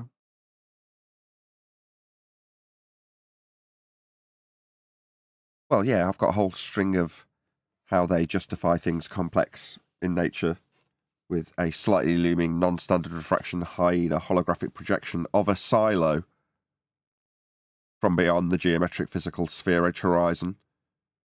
In the begging the question proof of nothing perspective hijacking Earth curve calculator, derived by way of the differential calculation of surface level to eye level, to infer that we have an obstruction between us and these buildings that is obscuring our view.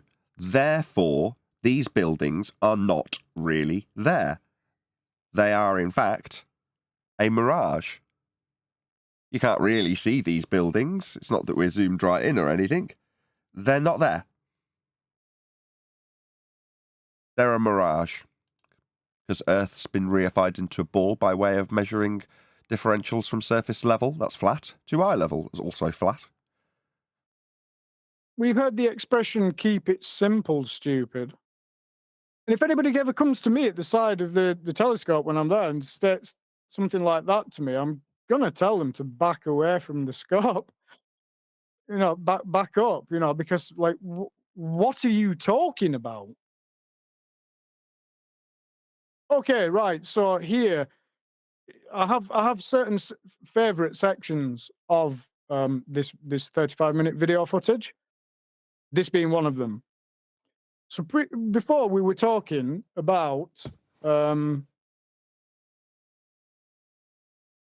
this foreground. Basically, we can resolve everything up here, and we know that these distances involved are like. So let's just go. Let's just do this. Let's go to these two brown black silo containers that we're looking at. Okay. So we were at the water outlet. So what we've done is we've panned down. Oh, hold on, just 1 second. Okay. Just stop for a sec. I just need to reposition the screen so that I can sorry. incorporate everything you're going to do. I was all zoomed in to get it all as big as I could possibly get it. I just need to rearrange a couple of things and then I'll be there. No problem. Okay, So we're there. Go ahead. We're looking at Go ahead. Oh, sorry, Nathan. Yeah. Okay. So we're looking at these two brown silo containers here. So let's just get some data on this. Okay. So this is now what we're looking at.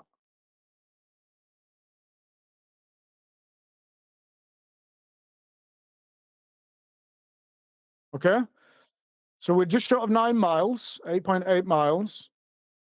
Again, I'll repeat, 1 meter observer height. And again, if we look in this bottom right, you'll see again. So look, you've got minus 12 centimeters. I don't know if it might be quite small in the bottom right, but look, you've got minus 22 centimeters, and then it's coming up. 12 centimeters. It's coming up, right? Now we're at 20. That was all minus. Now we're at like 1 meter. Now we're at 4 meters. And so you'll see that it's actually sat on 6-7 meter bed, these silos, so you can see precisely what we're looking at. What shocks me is you've got to show this.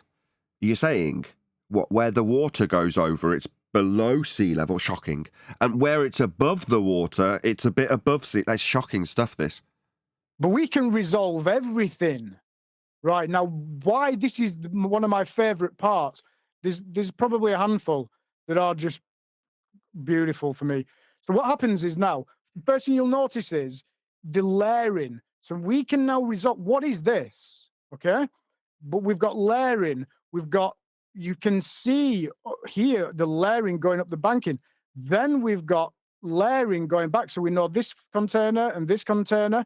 Then we've got layering. There's something here in the background. Then I don't know if you can notice or pick up on it. We've actually got layering of trees. We've got like a layer here, and then a layer, and then a layer up here. So we've got layering all the way, and then we've got something here, right? So this is a very, very important image, right? Or piece of video footage, because we can start layering and seeing what's happening. So what is this? The first question here is, what is this, right? So if I continue playing the video, and this is where I ended the video last week, okay, so let's see what that is.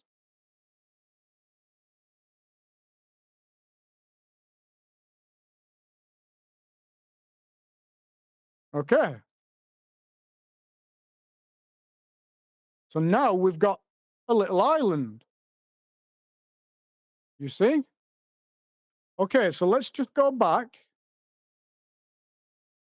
to here.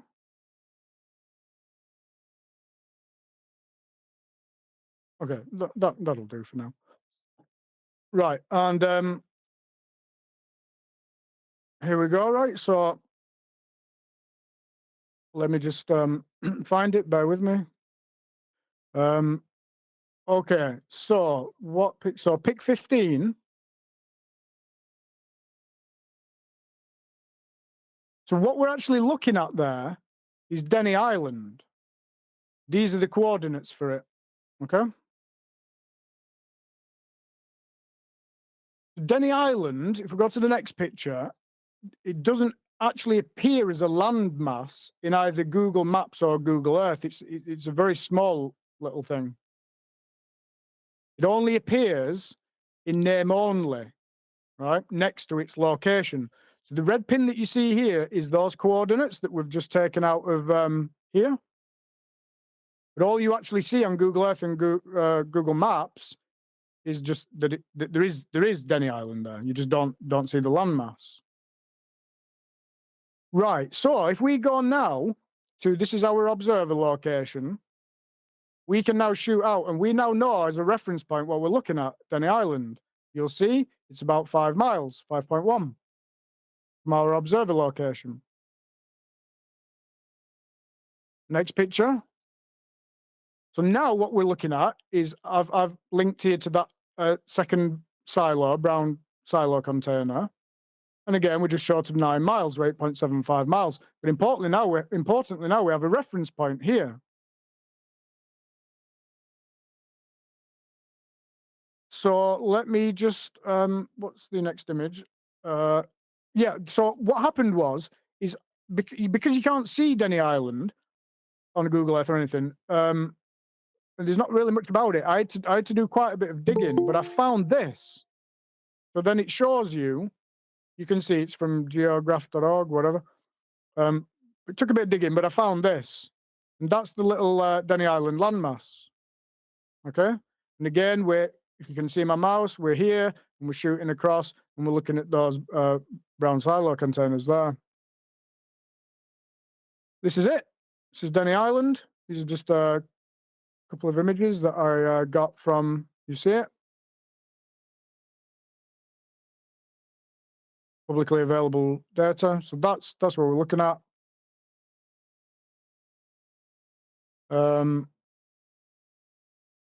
So let's just go back here. So this is our location, remember, and maybe you can't see, but here is that Denny Island, and we're looking down here.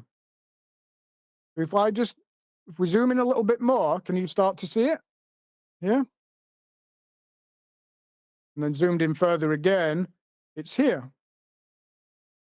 Now we know this is 5.1 miles away. We know that we're looking down here at the silo containers, and that's just short of 9 miles away. Okay. So this was the pictures in case we needed to revert to that. So let's just go back to the video then.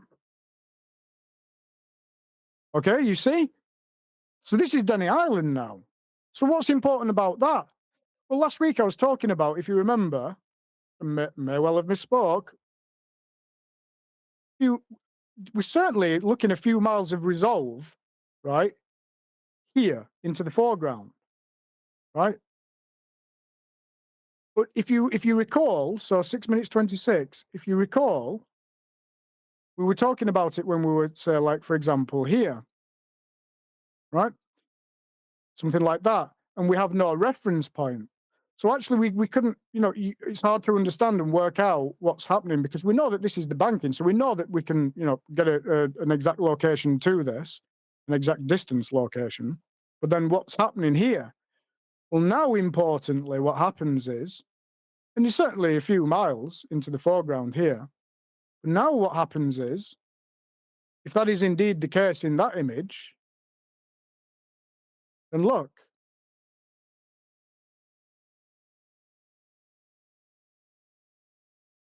Okay, there it is. So now we know that this is 5.1 miles away, and we're still getting what, at least 2 or 3 miles resolve into the foreground? Well, then actually what's taking place here is that we're seeing from 2 or 3 miles here right the way up and into this background distance here. We've got a major resolve going on here with layering, you see? You see all this layering? What's And that's layering? another thing What are you talking about? Sorry, go on, Layering. go ahead. I was just going to say the further like silos and sorry. buildings behind it. I'm sorry to interrupt you, Michael. Sorry. It was just too Yorkshire. Layering.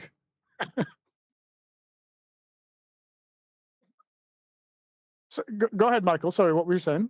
I was just going to say, like, buildings further in background seem to rise up in your view. Yeah, but what I was trying to explain last week about the telescope is you're looking at stuff, and honestly, right, it's hard to like you. It's just like this image that you're looking at, this video or whatever. But then you've got to actually find out what you're looking at and the distances involved and everything. So what's really interesting, if we go back to Google Earth now, right? So this is what we're doing. Let me show you. So if we just come back here now, what you'll see is that on Google Earth 3D doesn't show you Denny Island as a landmass. Right? Oh, I think we're there. You see, it doesn't actually show it as a landmass. Probably kind of only know it there if you're idiotic and on a seabed looking out over it and physically seeing it with your own eyes. But what happens is, what gets very interesting is, right, that when you start following this line of sight, look, -8 meters. So actually, right, at some point there's like and again, what I was saying last week is across the seabed, I think at its lowest point, it goes down to about -20 meters. So obviously what's happened is that when the tide has gone out, yes, the tide's come out, and that's what all this is showing. This is what you get. You get this like puddle. You see?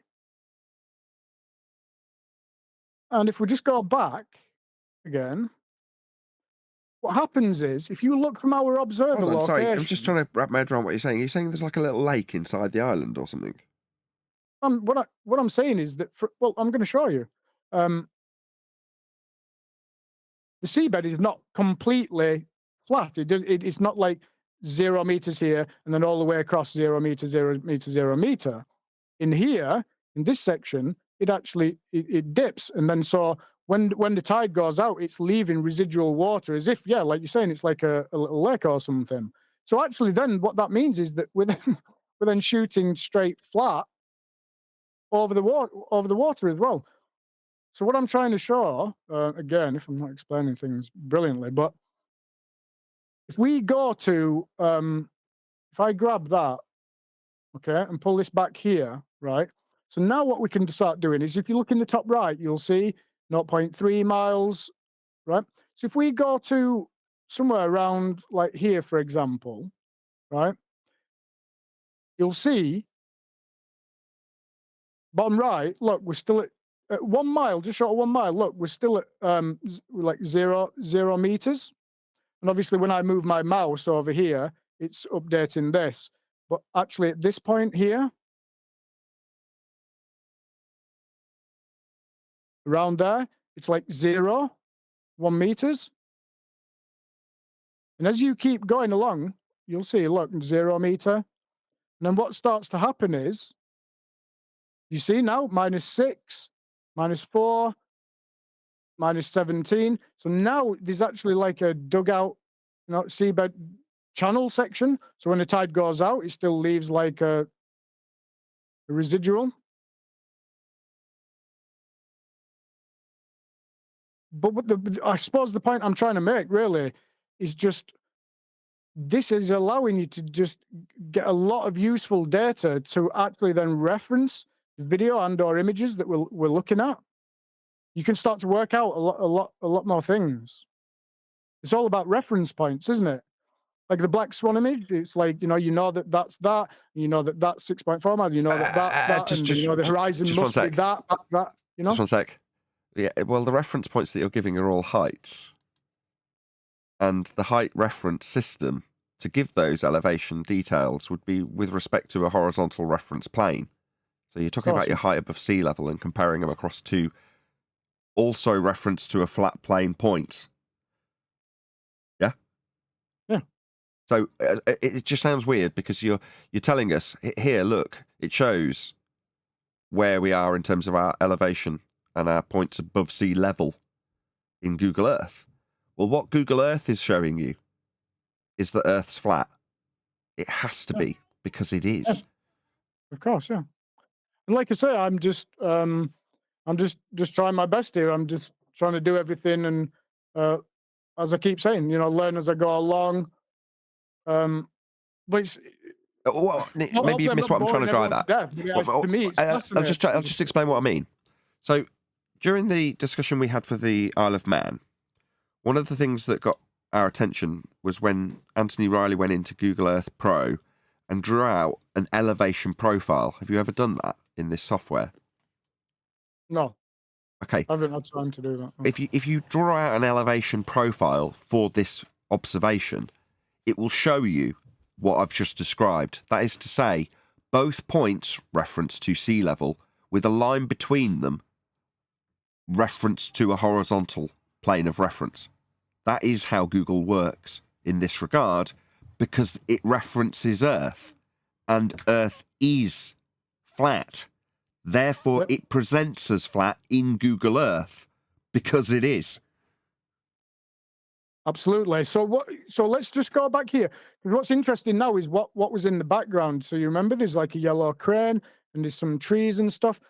So again, if we just look here, we've got coming up here minus 12 centimeters, and then we come up the banking, okay, 1 meter, 2 meters, like I showed you here.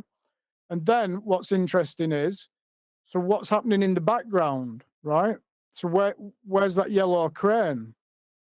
Now, can't be like, look, if you just look here, so then you've got this like scrapyard thing with all these yellow cranes in, if you just give the Google Earth chance just to catch up. But let's go back to the image. Let's go back again. Look, you see?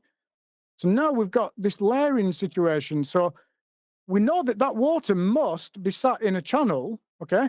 And so Google, if you should be able to find out pretty much precisely where this point is. Then we know that this is 5.1 miles. Then we can see all this resolve going up this banking. Then we know the distance to this. Then what's happening in the background, right? So there's this yellow crane and there's a sign and stuff like that, right? So if we go back, okay. So then look, you see these yellow cranes in this scrapyard place. And it's in our direct line of sight. So it seems common sense that this is where that's likely to be. And then look, you've got these trees. But also, if you go down like this, you see? So now you can start looking and realizing that there's some trees here, but there's also some trees up on the hill. So this is what I was talking about. You've got like the layering of the trees. Let's go back. You see, you've got like layering of trees here, and then you've got these ones. And this is why I'm saying looking through the telescope, it's really hard just to try and work out. You've got to get your bearings. But once you do, you know what you're looking at. So back to here, and then if we just do this and come out, grab that again. Look, now we'll look at the very background is these trees. These now are like 11.2 miles away. M5 running as well, up there as well. But now we're actually looking at those. So now what this image is doing, to my mind, is look, we're getting this layering. We know this is 11.2. We know that this is, 9.5 to the scrapyard and the crane. We know that this is 8.8 here. We know that this is 8.74 to the bank. We know that this is 5.1. We know that it is in a channel in the bed that dips and goes below that 0 meter, which is where you're going to get this residual lake. You see what I mean? This, to me, to my mind, is incredible Because of the resolve, because of the layering, because of how your ability to work out everything precisely that you're looking at, because it proves Earth is flat. And we're told what? That this, what, everything that we're seeing here, we're told, what are we told? It's what you said, Nathan, a slightly looming non-standard refraction holographic projection of a scrapyard from behind the reified physical geometric sphere edge derived from the differential between eye level and surface level off a flat plane. Well, do you want to just step away from my telescope, please? We just see it, it's just there. We see it because it's there. Side of me. There is no need to explain it away as a slightly looming non-standard refraction high holographic projection of a scrapyard from behind the physical reified geometric sphere edge derived from eye level and sea level differential calculations, because it isn't. It's just there. We see it. Right. It's just, yeah, unbelievable. I can't. It's so stupid. It's just so utterly stupid for somebody to look at this image here or stand by the side of you and say, well, you know, that, what you've just said, okay. Shortened to, it's a hologram from behind Earth curve. Oh, okay, sunshine. Yeah, okay. Is it a hologram? Well, maybe that's the question. Hold on. Maybe that's the question I can pose to the audience.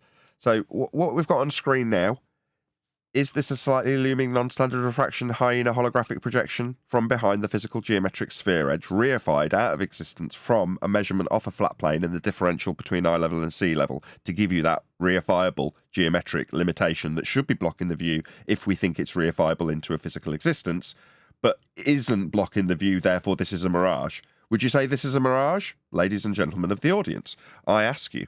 I'll even put the comments on screen. We're going to be rounding out shortly, and I'll ask people to stay tuned if they're watching on an after show. But I do want to know from the audience, and while I'm asking, I'll shout out Chris Berry. Thank you very much for the super chat. He says, I'm shocked the level was, quote, below the horizon. Tim Osman. Thank you for the Either super chat. that what you said, Nathan, or we're looking across a flat plane. Or Earth's flat. Well, we don't have to even make that conclusion. I'm glad you have, because I can say we don't have to.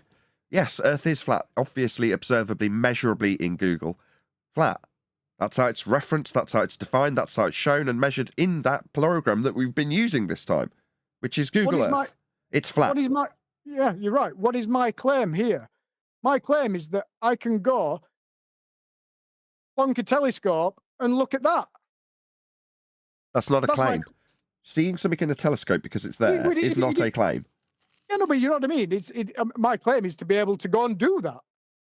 If you hadn't done it, it would be a claim that you could potentially go and do it, but it isn't. It's just the imagery of you doing it. So there's no claim here. There it is. We see it because it's there. Unbelievable. It is if you're a globe believer, because Earth is obviously and observably flat, as demonstrated here.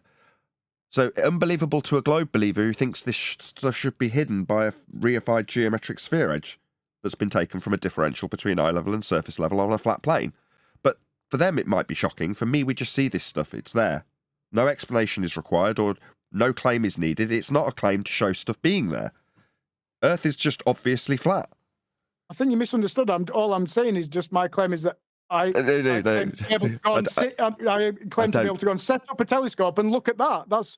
I'm not claiming. I'm not misunderstanding. I am labouring the point for the audience's benefit. If I seem disagreeable, it's because I want the audience to understand you when you defend against me. It's like earlier when I know where you're from, but the audience might not. So I've got to eke that out of you. Doesn't mean I'm disagreeing with you. Does anybody else want to comment on this? Does anybody else want to comment? Refracted, Brian, does anybody want to say anything about this? What are your thoughts and observations on what we're looking at here?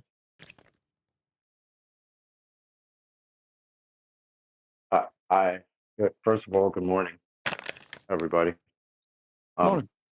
Second of all, I would just say that I agree with Nathan, what he's saying about what you're saying, calling it a claim. You don't have to call it a claim because it's just reality. It's just what's happening, right? So you don't. He's not disagreeing. He's not disagreeing with you. He's just reiterating that it's not actually a claim because it's just something that happens in reality, and that's not really a claim. It's just reality. Understood. Now the claims come from the people who want to project what reality is supposed to be doing, but not really doing. Those are the guys that got the claims. But anyway, I've been listening. It sounds pretty good, man. It's cool. Good to meet you. You too. I'd love to get Anthony Riley's take on it. Hopefully he's out there listening, and I'd encourage him to come and have a little chit chat. It'll be like old times. Oh, is he coming back? No, I'm just saying that this is Anthony pulling apart these types of observations is what he did when he was a regular on the show. Now, he quite literally does blame Bob for not being on the show, and came back recently and said, I'm only coming back as Bob's dead. You know, I dropped this in specifically so it's not an in-joke or whatever. Not even that this is a joke, but not that it's an in-point, because apparently there's some furore amongst the community because I'm indirectly being blamed for causing stress leading to Bob Nodell's death. Now, I was aware of that to an extent because I was told by his now widow, Cammy, that Bob used to watch the show and it caused him great distress when we would presumably be debunking things he was claiming. But I don't find myself in any way guilty or feeling guilty in any way. I have no remorse for what we do. But there we go. That's just perhaps made its way through the community in a permeation that I didn't know about and has now got back to me. So hence me pointing this out in that regard to Anthony's sentiment when it comes to Bob Nodell. But he was, until Bob was causing Anthony whatever grief he was causing him, a regular on the show and would dissect this stuff and analyse it to the point where he could... I'm not saying you're doing a bad job by this, by the way, Tinfoil Hat Man. I'm just saying that having someone else go through it and say, this is how I see it and what it proves to me is what Anthony did, and it's just a dab hand at it. You know, I have a very different skill set. I hope, please let me know from the audience, that the way it was presented on screen, because that's all I've been doing the whole time, looked nice. That is to say, I was zoomed in at the right times and zoomed out at the right times, and it was in a nice, crispy, nice resolution, and you could see it clearly. That's all I hope for. Hopefully you've all enjoyed that aspect of it, because that's what I had to offer today. The rest of it is all down to Tinfoil Hat Man, so I don't want to decry what he has done by suggesting, it'd be great to have Anthony's take on your really hard work that you put in. That's not what I'm saying. I understand, Nathan. I perfectly understand, and I totally agree with what you're saying. The whole idea behind this is that this is to be shared, and everybody's minds gets into this, you know, and everybody can help me understand what I'm looking at just as much as anything else, you know. So, totally, we're in total agreement with what you're saying. The final point that I would make on this, unless anybody else wants to comment on this, the final point I would make about this is that this here, this puddle, if you want a better word, isn't that shouldn't that be a convex hump according to the globe model? It's not concave, is it? Holding water. This is completely stupid. This globe model business. What a joke.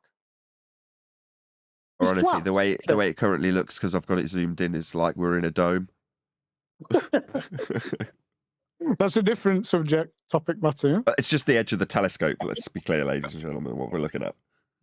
Okay, does anybody want to comment before I just carry on playing the video? Because this is where we left off. This is where I left the video last week, and then we're now just going to move on to probably three or four next important timestamps as we pan right. Does anybody want to say anything? Would anybody like to ask me anything? While you're thinking about that, I'm going to do another shout out to Godzilla37. He says, please, Chocolate, get fired from your new job. We miss you here. Thank you for the super chat, Godzilla. I'm sure Chocolate does not appreciate that sentiment. Yeah, Chocolate, good to see you again. Yeah, we miss you. Can you? I miss y'all too, man. I miss y'all too. We're starting to forget all the quotes. Sorry to interrupt, Arwin. Can you just maybe spin back? Hold on, just 1 second. Tinfoil Hat Man, can you spin back maybe 60 seconds just so we've got something playing while we're talking? Yeah. Thank you. I will do. Yeah, absolutely. I'll just go back a couple of minutes and then, yeah, sure. Chocolate, sorry. Yeah, it's all good, man. Shout out to Godzilla, my dude, and everybody else. Yeah, I missed y'all too. I don't know if getting fired from my new job is a good plan, but until I can work something else out, yeah. I'm going to try to get here when I can, but, you know, it's a little rough. All right, just work it out, man. We need you. We're starting to forget all these quotes. I mean, it's difficult doing the show without Wikipedia, you know. Yeah, same goes for 10th Man. There's a lot of Yeah, people appreciate who are out there that should be here. Not should be, that's a very bad word. That could be here, or maybe couldn't. But you know what I mean? We miss Chocolate, we miss 10th. There's obviously other people like Anthony Riley. There's plenty of panel members, because there's no obligation, that just fade away sometimes. Fortunately, they tend to leave under good terms and will mosey their way back on back occasionally, which is good. So hopefully that will also be the case with Neil. The most missed person at our Everyman is gone, which is heartbreaking and got more mentions than anybody. But obviously it's good to have you, Chocolate. Just not missed as much as Neil, let's be honest. Yeah, now I have to do the impromptu interruptions all the time. Yeah, 10th hasn't been here either. How's he doing? Is he all right? His wife's really sick. He's Okay, looking after her. I gotta reach out to him. Yeah, our prayers are with him, for sure. There's lots of people in dire circumstances at the moment. A lot of them panel members. Lots of people have got stuff going on. You all know who you are. Our hearts go out to all of you. On a more positive note, as Tinfoil Hat mentioned, this is all for sharing. Please share the show. Smash that share button. About 90 people watching consistently so far. We are going to have a little bit of a longer show today, hopefully to chit-chat about this observation. And there's going to be a few other markers that we go through as well when we get to them. So hopefully Tinfoil Hat Man will pipe up and say, here's the next marker that is of interest. Okay, well, what I'll do is I'll just move it on now to where we left off last week, okay? So this section here, so I'll just let this play, okay? And then our next... Could I make a comment? Just go back 5 seconds. You want me to pause? Is this Adam? Yeah. Hi, Adam. Hi, mate. Yeah, there. Adam. You want me to pause this? What's up? Yeah. I just want to give you some praise. That's fantastic, that picture. As Nathan said earlier, we see it because it's there. That I can see it all, what's there. Because of what you're using, the size, the aperture size, I can see everything. I've got no degradation, no real limitation of angles, even though I'm very low down. The layers, or the layers that you describe, Don't pretend you're not Northern. I don't say layers. I'm not from Hull.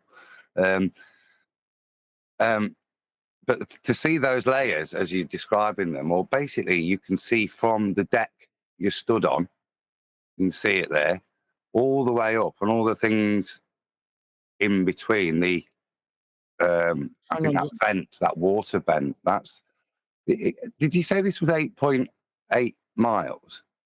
Yeah, to that silo. Right, so let me get this. Because obviously what you can do in software, you can go, it's 30 frames a second, so you can actually select which frame you want as well, which helps. But when you're just doing this now like this, you've got it. Okay, but yeah, so the distances, if we just go back to, Adam, if we just go back to Google Earth, okay, so what we can see is that in the distance, these trees that are in the top right corner of the video. But again, this is for everybody to analyze. I want everybody to have this, share this, download it from Rumble in 4K, whatever you need to do. But all these trees here, this layering, there's a separate layer here between these trees, which are the ones up on the hill, and then these are the ones on the left hand side. But if you look at Google Earth, what you can see is right. This was the point I wanted to kind of make, really. When we looked at Isle of Man, when we looked at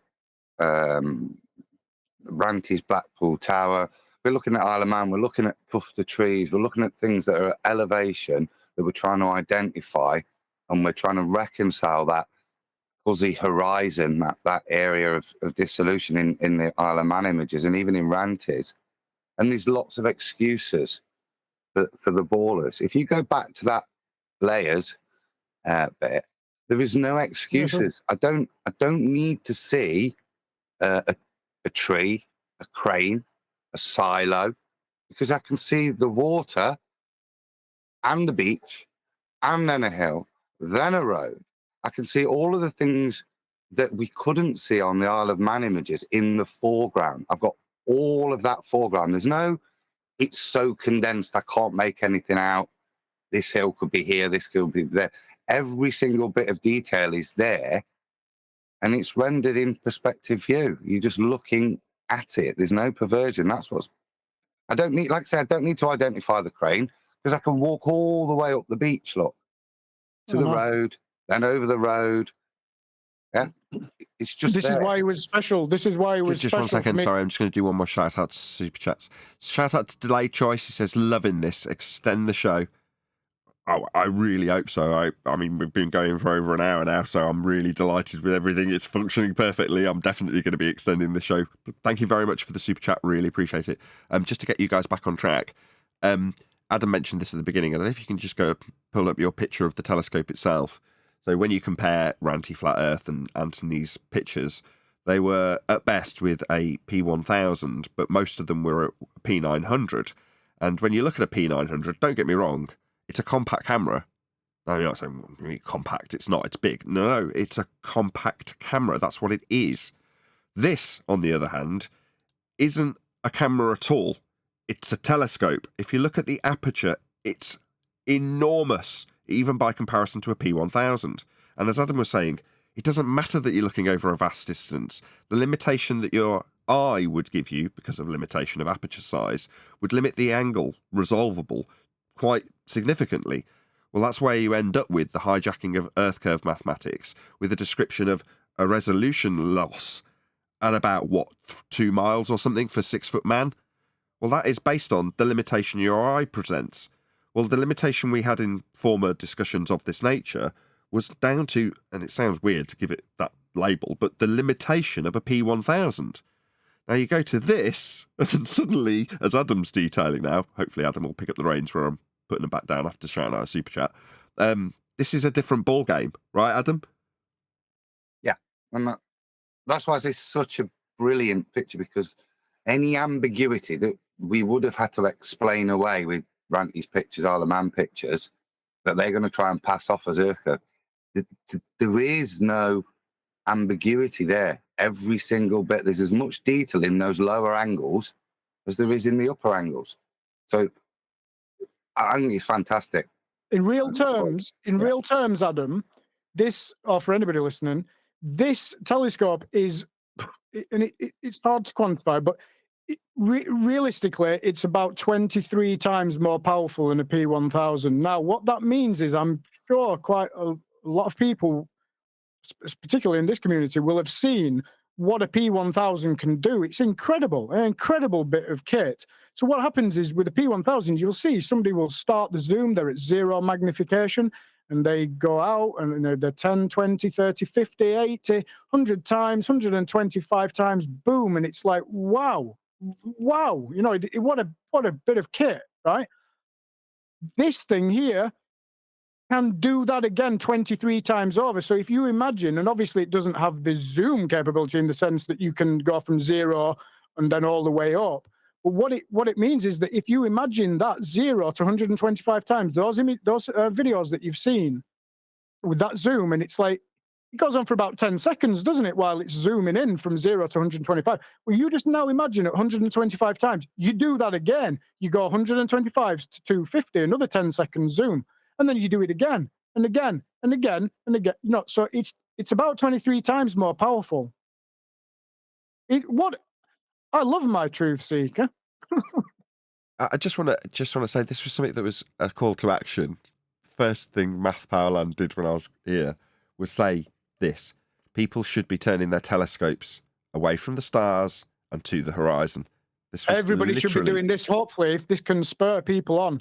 And the Bristol Channel is a fantastic area, because that tide goes out and you can shoot. If you, like I was saying, if we just go back to Google Earth, okay, this area is fantastic, right?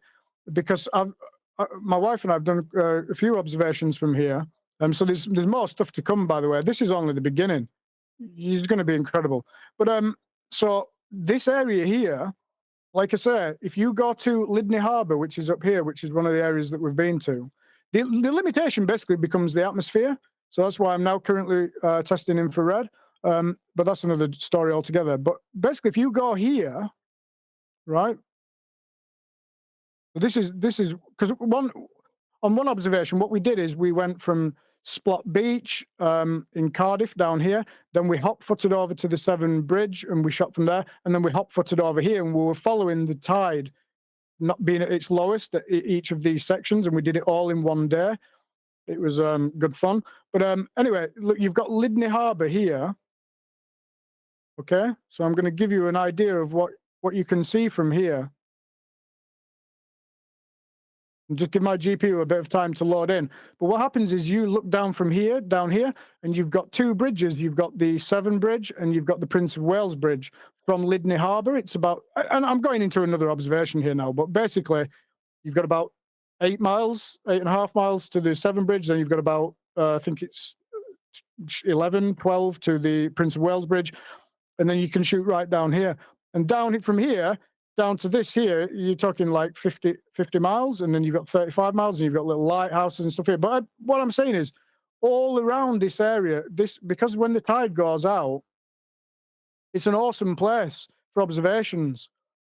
And anybody can go and verify what I'm doing, you know, like with a P900 and a P1000, you're going to have an awesome time, because what you've actually been seeing was my first observation, and I was only... Anything that you've ever seen so far has only been a maximum of 169 times magnification.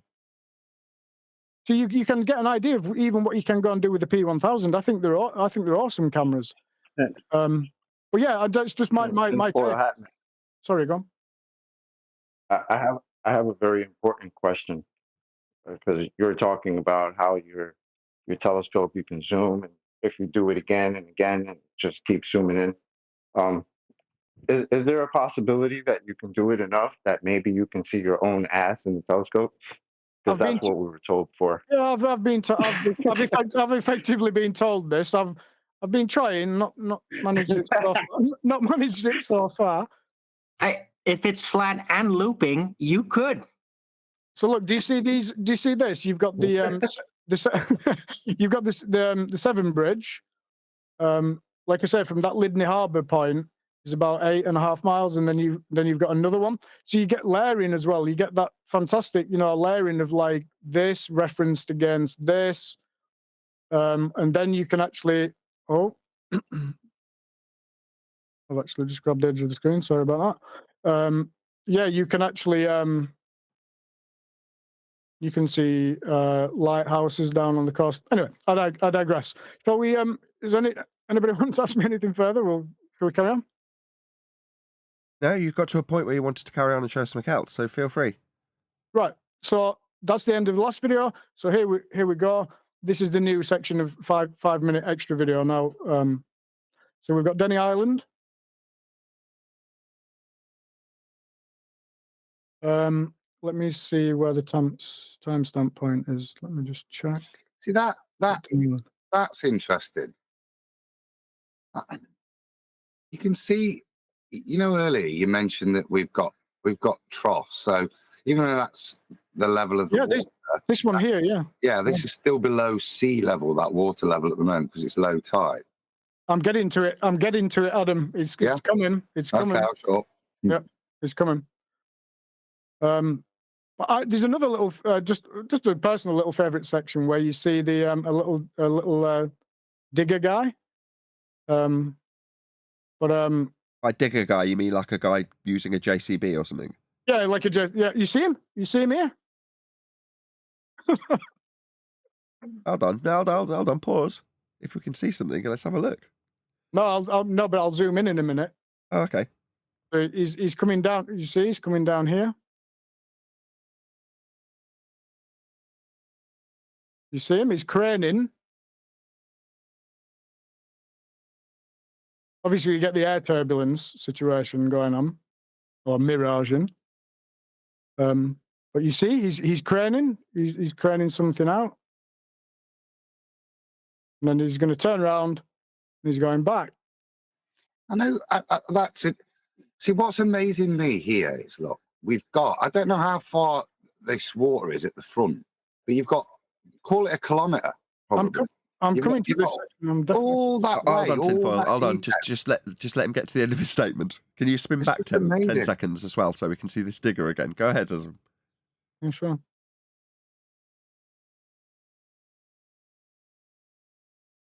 Go ahead, Adam. I've got a rain My tinfoil point hat, is, and he's very in the keen. image, it's the quality of the resolution. Like I say, you can see the digger. You might have just been able to make the digger out because it was yellow in the past, but you can make out the wall. You can see the height of the wall. You can see the drop down to the next layer. Then you can see the drop down to. It's the simple fact that you're seeing the foreground with actual detailing of height. There's no compression in this at all, or the level of compression is so small that you're able to resolve details in the heights. Like I said, there's the digger, there's the wall, there's the drop down, there's the water, and that can only be, I'll stop using the numbers because I'm assuming you're gonna call out, but those numbers are running through my head in terms of a supposed ball and what we're able to see here. It's absolutely ball destroying. Well, you shouldn't be able to see this. Like from this, according to the globe heliocentric model, down to here, and then we know that now this foreground is it's like 3 miles ish. Do you know what I mean? And then like if we go to Google Earth and just see that area now where we're looking. Hang on.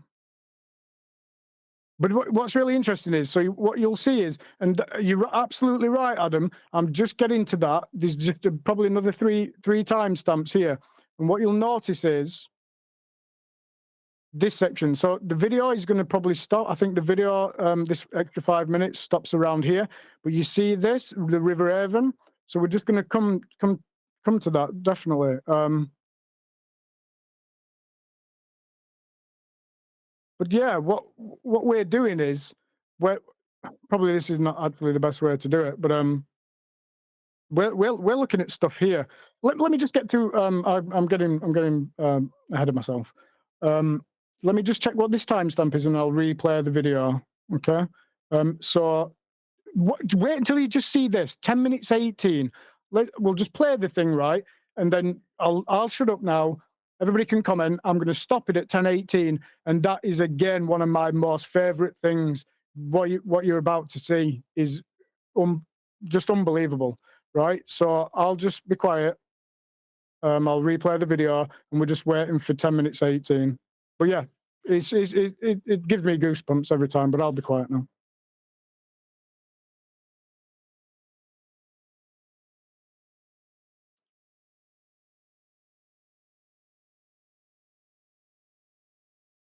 Well, give us a running commentary. Otherwise, we've just got completely dead air. Okay. Well, you see this? Do you see how there's like this a little bit black area?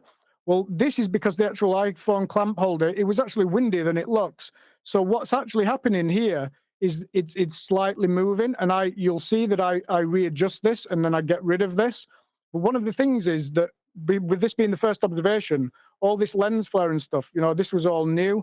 So I realized that now because it's quite hard to actually see the screen when you're in direct sunlight. So it's hard to actually focus because it's not an autofocuser. So every time you're moving it and panning it, and the mileage is changing slightly, so 9 miles, 8 miles, 10 miles, you've got to refocus. And it was quite hard to see the screen, and I didn't notice this reflection until a certain point. In fact, I don't know why I'm talking about 9:18. This bit here. So this is the Thin Lizzy boat, and again, it's really, really, really interesting because now where we're looking is here. The boat's in here, you see. So if we go and look, and what'll happen is you'll see these blue containers come in. But here's where we're looking. That boat has come in, and you'll see the red cranes a lot in it. That's where the Thin Lizzy boat I was about is. to ask if that white thing that we panned past was the base of a turbine, and it was. Is that a turbine on the right? Yeah, this one here. Is that what we just panned past? That. We panned past the very bottom, the base of that turbine, didn't we? Yeah, and then now we're going to see the Thin Lizzy, which is parked up here, for the want of a better expression, docked here. You'll see it's getting loaded. then we'll see this. But what you're about, but this thing here, you see this here? This is incredible. All of it is, but right. You have let's to just be go more back. descriptive. Imagine so- people aren't seeing it, as in they don't literally have.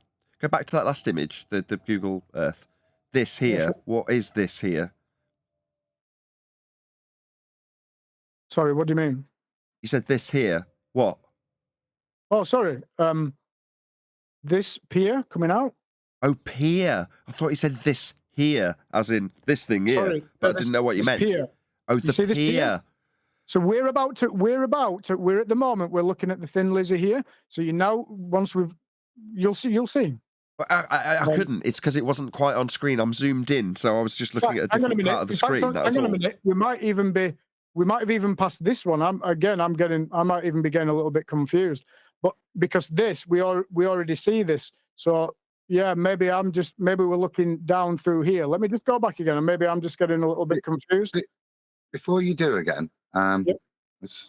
with reference to the wind turbines, you think about all the images we've seen, and maybe you could just call it up, just scroll that back a bit, see the wind turbine.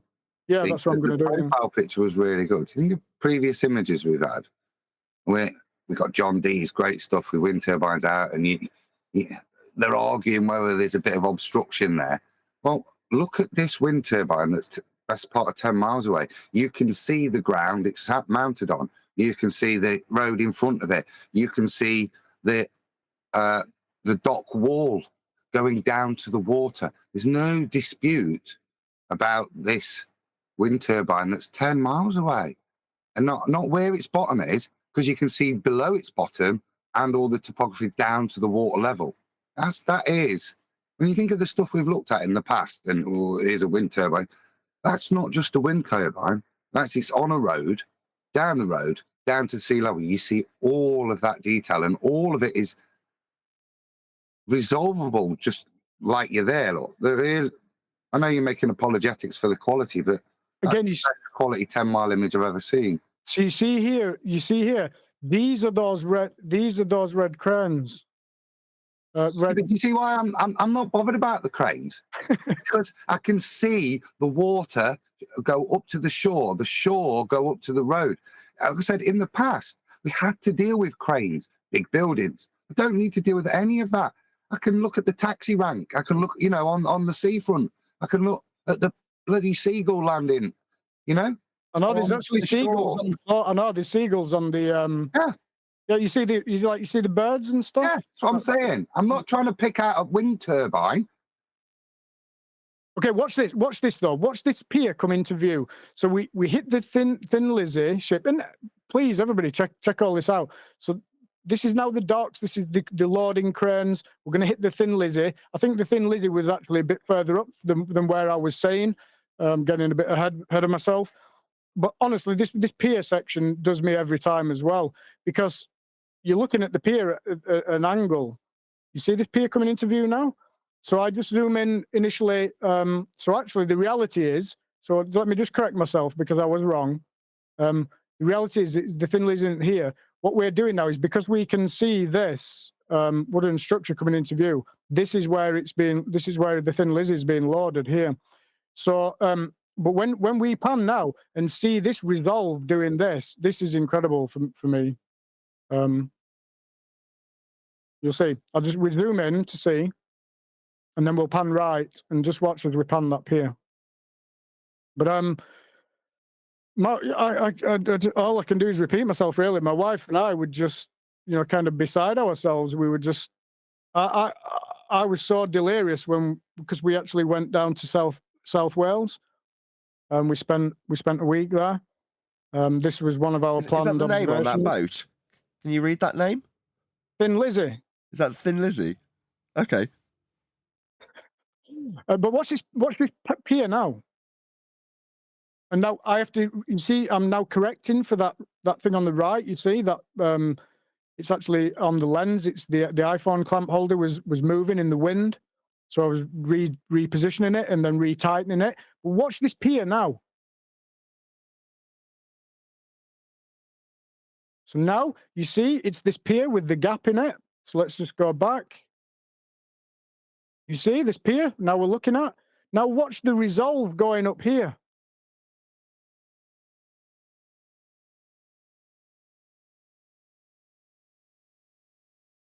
You see? It's resolving all the way up the banking. Look. You see? Yes. It's incredible. Perfect.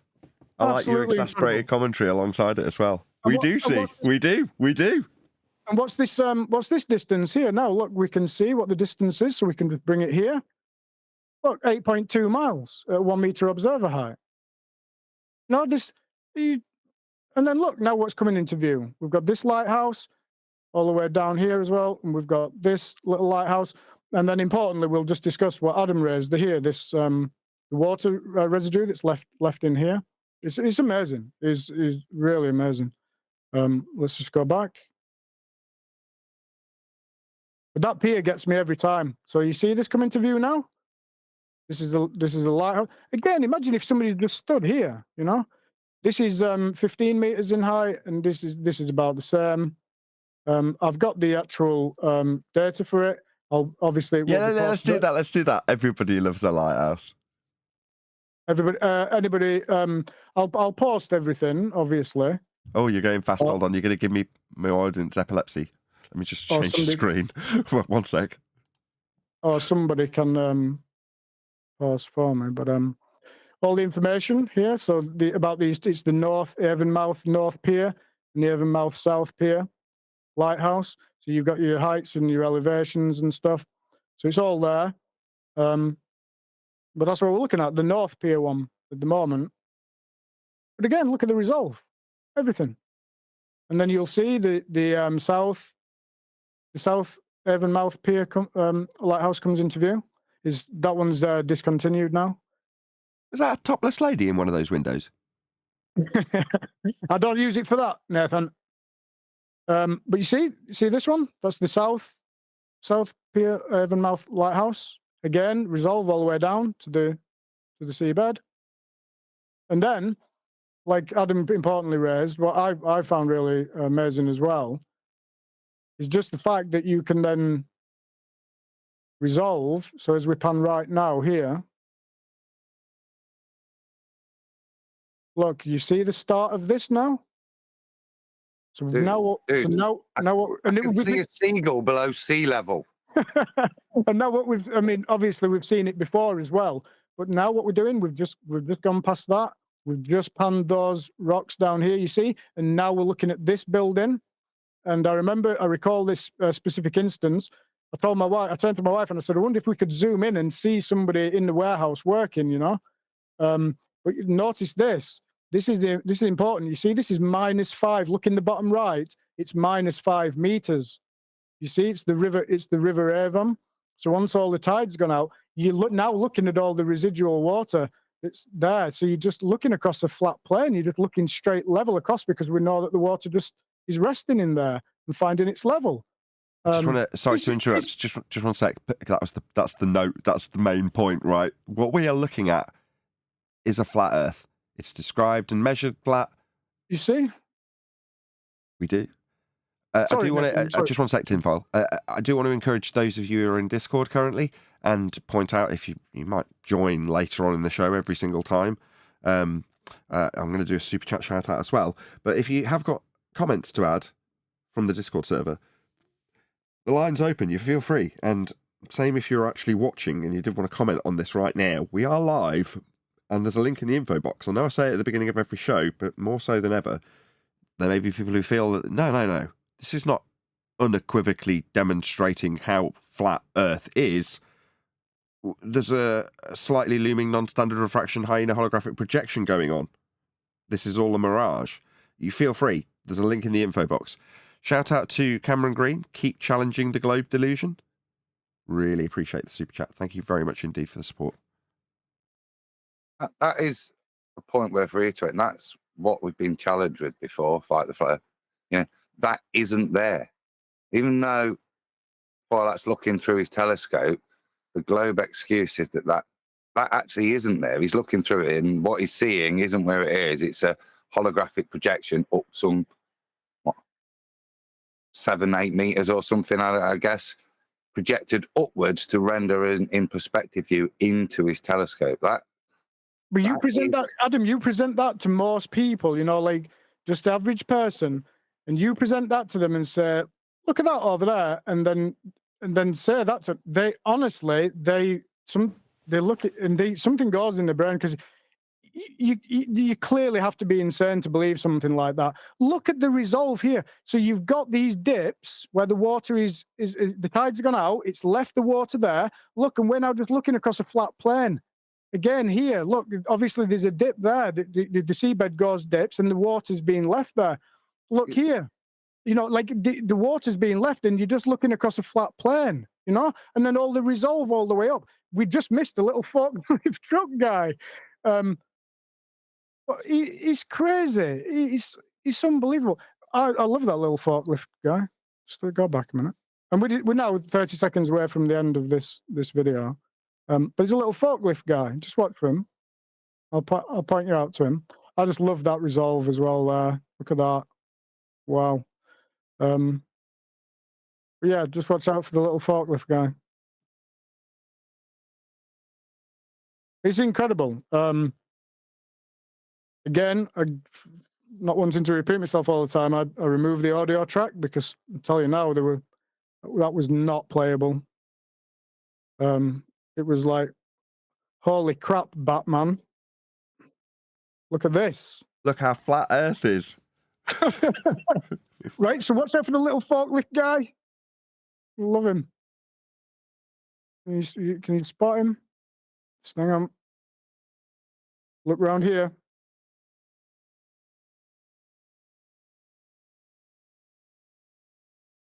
He might not just be, he's coming out here. Here he is. He's going down there. He's going down. I see him. He's only a little thing, but when you see him, he's a little forklift truck guy. He's off down the bit where we're going to still just finish and keep panning right. I mean, this is game over, isn't it? Like Adam's describing. You know, there's always been this discussion where people, you know, they can hide behind this, and we hide behind this water, and we hide behind the resolution and the blurriness and whatever. Well, the water's gone. We've got good actual resolution now and zoom, and now you can see perfectly clearly what's happening right in front of your very eyes, you know? Absolutely epic. How can these...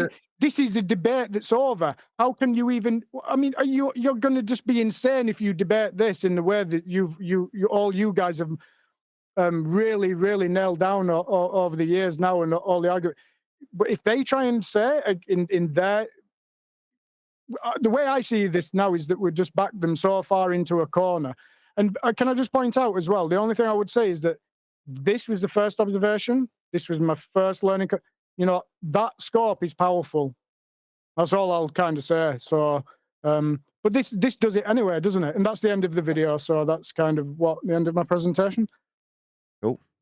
With that, I'm going to say, first and foremost, obviously, a huge, massive, enormous thank you to Tinfoil Hatman for making that presentation possible. And of course, a massive thank you to all of you in the live stream audience for liking, commenting, sharing, subscribing, joining as a Nathan Oakley 1980 member, and all that good stuff. If you're watching this on either Nathan Oakley 1980 or Nathan Oakley premiering streams, then stay tuned, as there will be an after show to follow.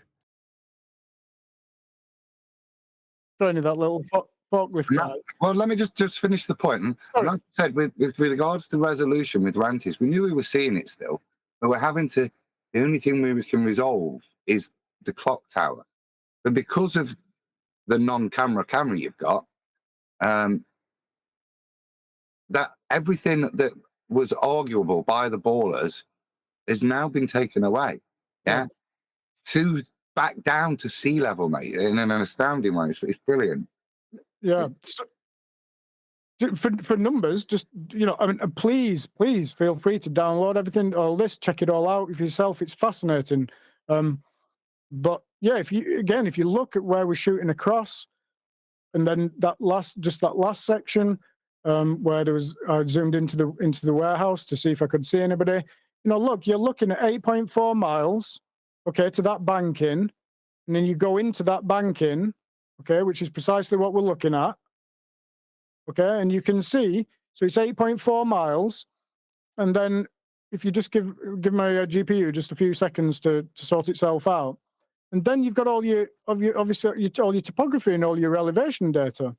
So actually, you know that in front of this wall, again, it just needs a minute, because in the bottom right, it just takes a while for it to actually. There you go. Okay, so look, -5 meters. So we know that that's where the water residue left and now has leveled itself. And then we go up the banking. Look, -4 meters, -2. 0 meters is here where my mouse is now. And then you've got 1 meter here, 2 meters here. Actually, on here is 6 meters. It's displaying 6 meters here. You see? So yeah, when we go to the video and that's that part, all the parts. I mean, it's all resolvable. But if we just go, you see? So that's where we're looking now. There. And look what we see. A lot, everything. It's game over, isn't it? You know? You see everything. And then obviously the calculator. It's a mirage.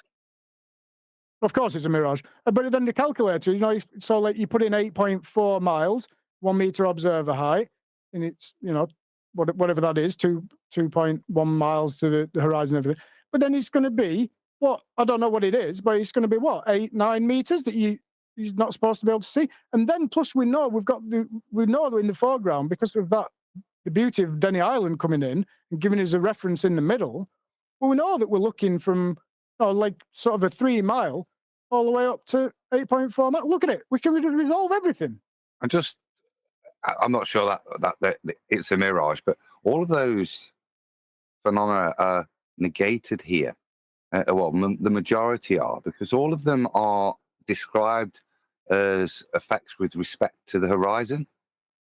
We have no horizon. We've just got a clear line of sight. There is, look, where's the horizon in this picture? That was my thinking, Adam. That was my thinking. Yeah, can't have these images. Get rid of the water and get rid of the horizon. Yeah. There is no mitigation for mirage, Fata Morgana. Then we're not entering into any. There's no debate here, is there? Oh. But if you don't mind, if I can just I'll just play this thing. I'll let it run. I'm just going to leave for 5-10 minutes, and then I'll be back. Just something I've got to sort out, and then I'll just leave this playing and switch my mic off, and then I'll be back in 10 minutes if that's okay. But nice to speak to you, Adam. On you, mate. Wicked stuff.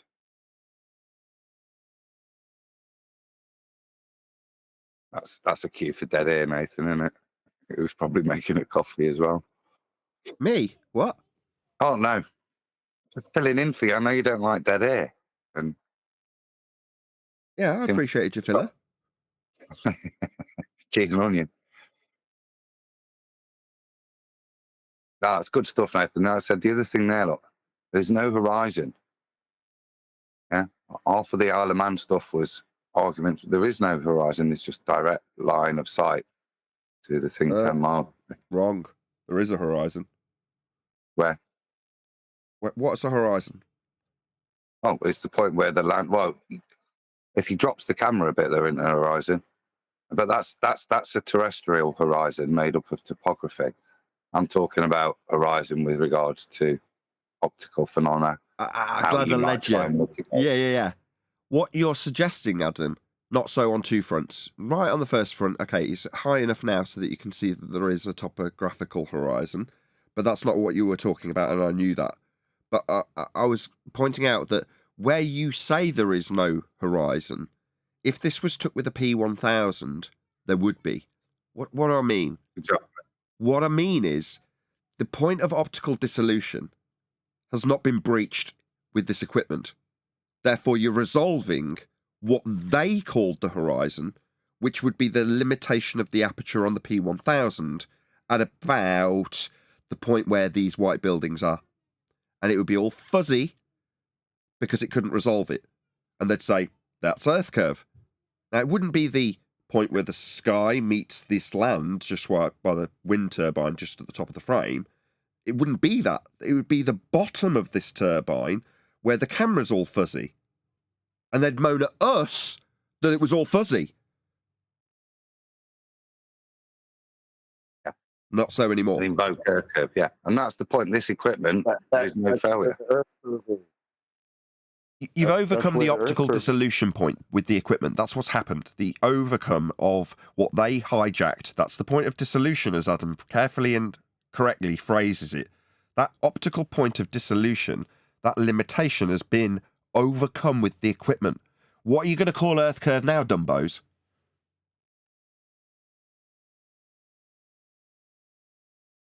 It's just a consideration, Nathan. Flat. Wasn't rhetorical. May have sounded it. What are you going to call Earth curve in this image? Not rhetorical. Well, this is refracted, so you can't see the geometric horizon in this image. The geometric supposed horizon would be something like 2.6 miles from the observer. Right?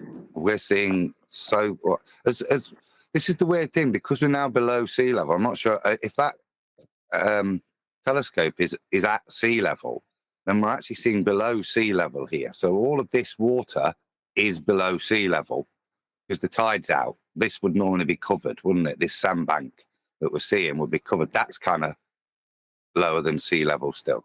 That's the point. So when we say, oh, there's 6.6 meters in there where it should be hidden, actually, we're not just seeing the 6.6 from the geometric Earth curve calculator. We're also having to encompass that we've got another 6 meters, as Tim Fallout was saying, below. We can confirm is even lower than the sea level that the camera's at because the tide's out. And the Google Earth's giving you those elevations, heights from it. So you're actually, it's even more destroying than just seeing across the water because you're seeing below the sea level that you're above, and you're actually seeing that as well. So you see it all. That's what's so amazing. Look, you can see the bloody seagulls below sea level. But they should be what? In their world, they've been miraged up some 20 feet. They're actually 20 feet below your line of sight. Oh, they're out of frame. I've just put them in frame. Oh, yeah. I've just seen that. Because obviously I'm not always fully zoomed in. And on that note, Tinfoil Hat Man, the PC, no questions asked, got the best workout today ever. I've never done more transitions, blowing things up, changing settings in OBS, changing settings on the fly while I'm recording and live streaming. I couldn't have done any more to stress the PC. And by stress, I mean doing a lot of things when it's actually under low load, because that's weirdly where it's less stable. It's weird, but anyway, I couldn't have done more stuff. That was, and for my fingers, in terms of if 10th Man was here, oh, you only push buttons. Well, I did. I pushed thousands in that particular presentation. When you go back and look live, you'll see I don't stop working the entire live stream. And as a result, hopefully it looked really good. Hopefully it wasn't just good quality picture. I could have got that even better too. And now, after discussing it in the pre-show, I know what you mean when you're like, you said last week, it's 4K, you could get it really big and, really go to town. I could have got it even better if I'd have downloaded that's why you were harping on about it, no offence. If I'd have downloaded it and just presented it on my screen and zoomed in on that rather than what you're presenting, it would have been even better quality. So maybe next time that's something we can look at. But it was definitely good enough, and the style of how I hopefully put it across to the audience was engaging enough to keep them looking at what you were presenting and have it be big when it needed to be big and so on. So when you're saying, just look here at the bottom right-hand corner of Google, it's like I've got to quickly go to that particular scene and get it up so it's perfectly framed and in the bottom right-hand corner. But I did manage it. I mean, I was on my game for that live show. You watch back, I hope you'll be pleased. You were quite fussy, and I don't blame you. I can relate. After our discussion over Skype this morning, right? We're of like mind in this. So sometimes people say this stuff and they're fussy for all the reasons I don't agree with. So I just ignore them. I fob them off. But now I know you're fussy for all the right reasons. I want to appease you. I want you to be happy. So I want you to go back and look at the live stream. And yes, I know you could say, I could be even sharper. And you're right. But hopefully you'll like how it's been presented along with what you've said and how people like Adam and I and Chocolate and Arwin have interjected along the way. I hope you're pleased. I am. I'm pleased the computer's still working too. It's excellent. It's been a good day. Okay, I'm back. Can you hear me? Oh, did you not hear any Oh, of you that? missed all the Well, I'm not repeating it platitudes. all. I told you I told you I was going there.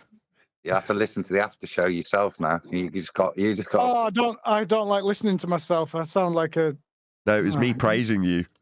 You just didn't get to hear any of it. Well, I'm not Oh, repeating lovely. it. What was he saying? What was he saying? Did your ace? No, you don't do it twice.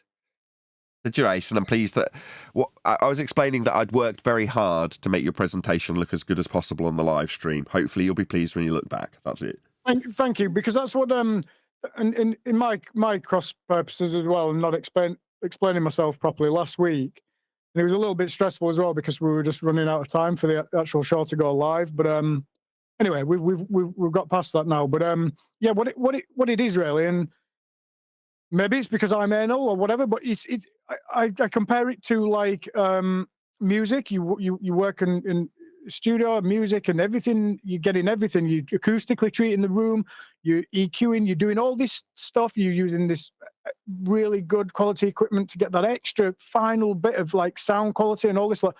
And then what happens? 98% of the population, what they're going to do? They're going to listen to that, and they're going to listen to it on headphones. They're going to listen to, they're not listening in your environment, are they? Where you're anally just trying to get this absolutely, and it's the same with the visuals. It's like this resolution. It's like 4K resolution, optics, get it bang on and everything. But the reality is that most people are going to see this not in that way. No, they do. You're so wrong. Right. When Adam broke it down versus Ranty, or Anthony for that matter, right? Because they've got the wrong tool. They could get this, but because you're saying anal, no, fastidious. Your attention to detail has got what has been put on screen. Now, in terms of what's then on screen, could what's the end result after YouTube compression be better for the audience? Yeah, that could also be improved upon because the original is good. Now, if the original came from a P900, would it matter how much I polished it up? Would it matter how much I gave if I broadcast in 4K as well? Let's say it was a 4K image from the P900 and I broadcast it in 4K. Would that make it better? No, it would not. Would it make it what you've presented? No. And furthermore, if I presented what you have captured at 720p rather than 1440, it would still be leaps and bounds ahead of what we did in 2015 for all the reasons Adam gave. This is a different ball game. The resolution is no longer relevant to the presentation but to get to that, you've got to be that fastidious person. It's not anal. And the same applies to the headphones that you mentioned. I'm glad you said it. Well, the guy who's got his earbuds in, when he hears a distorted crackle, it doesn't matter that he's not got 10 grand's worth of audio reproduction equipment. He hears a horrible crackle on the live stream and thinks I'll listen to something else. Or, as we were discussing earlier, he hears John booming out with too much bass because I haven't EQ'd it correctly and decides, that's annoying, I'm going to put something else on. That's enough for me to lose a viewer. That attention to detail, it's not that anybody's going to listen to the show and go, oh, wow, you can really tell that there's no reverb on Nathan's voice. Must have acoustic. They don't think that. They think the other way round. If it was all echoey, it kind of annoys me.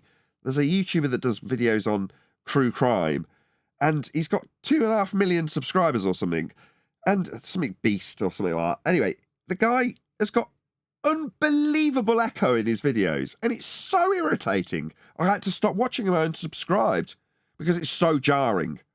So in other words, people don't notice when things are good. They notice when they're bad. Now in debate, I get to my point, they notice and say, oh, it's just a fuzzy rubbish image. Come back to me when you've got a decent image with the beach, when we can see people sunbathing, I'll take it more seriously, would be their response, right? Well, that's because you're using a P900 or a P1, a compact camera, rather than this, a telescope. So when you come to this standard, you've no longer got those quibbles or quabs because of your attention to detail. When you weren't here, didn't he? Whereas before there was the ability for the ballers to argue, show us that somebody on the beach, but we couldn't because of the limitations in the device forming a horizon, But now this device hasn't got that limitation. It can go past where a P900, P1000 would be sticking horizons and not being able to resolve the detail. This device, this telescope, is able to resolve that. It's taken away their argument. And like I said, whether it's in 4K or 360, it doesn't really matter. You can see the beach, the seawall, the car park, the tower, the land behind, the shoreline behind, yeah?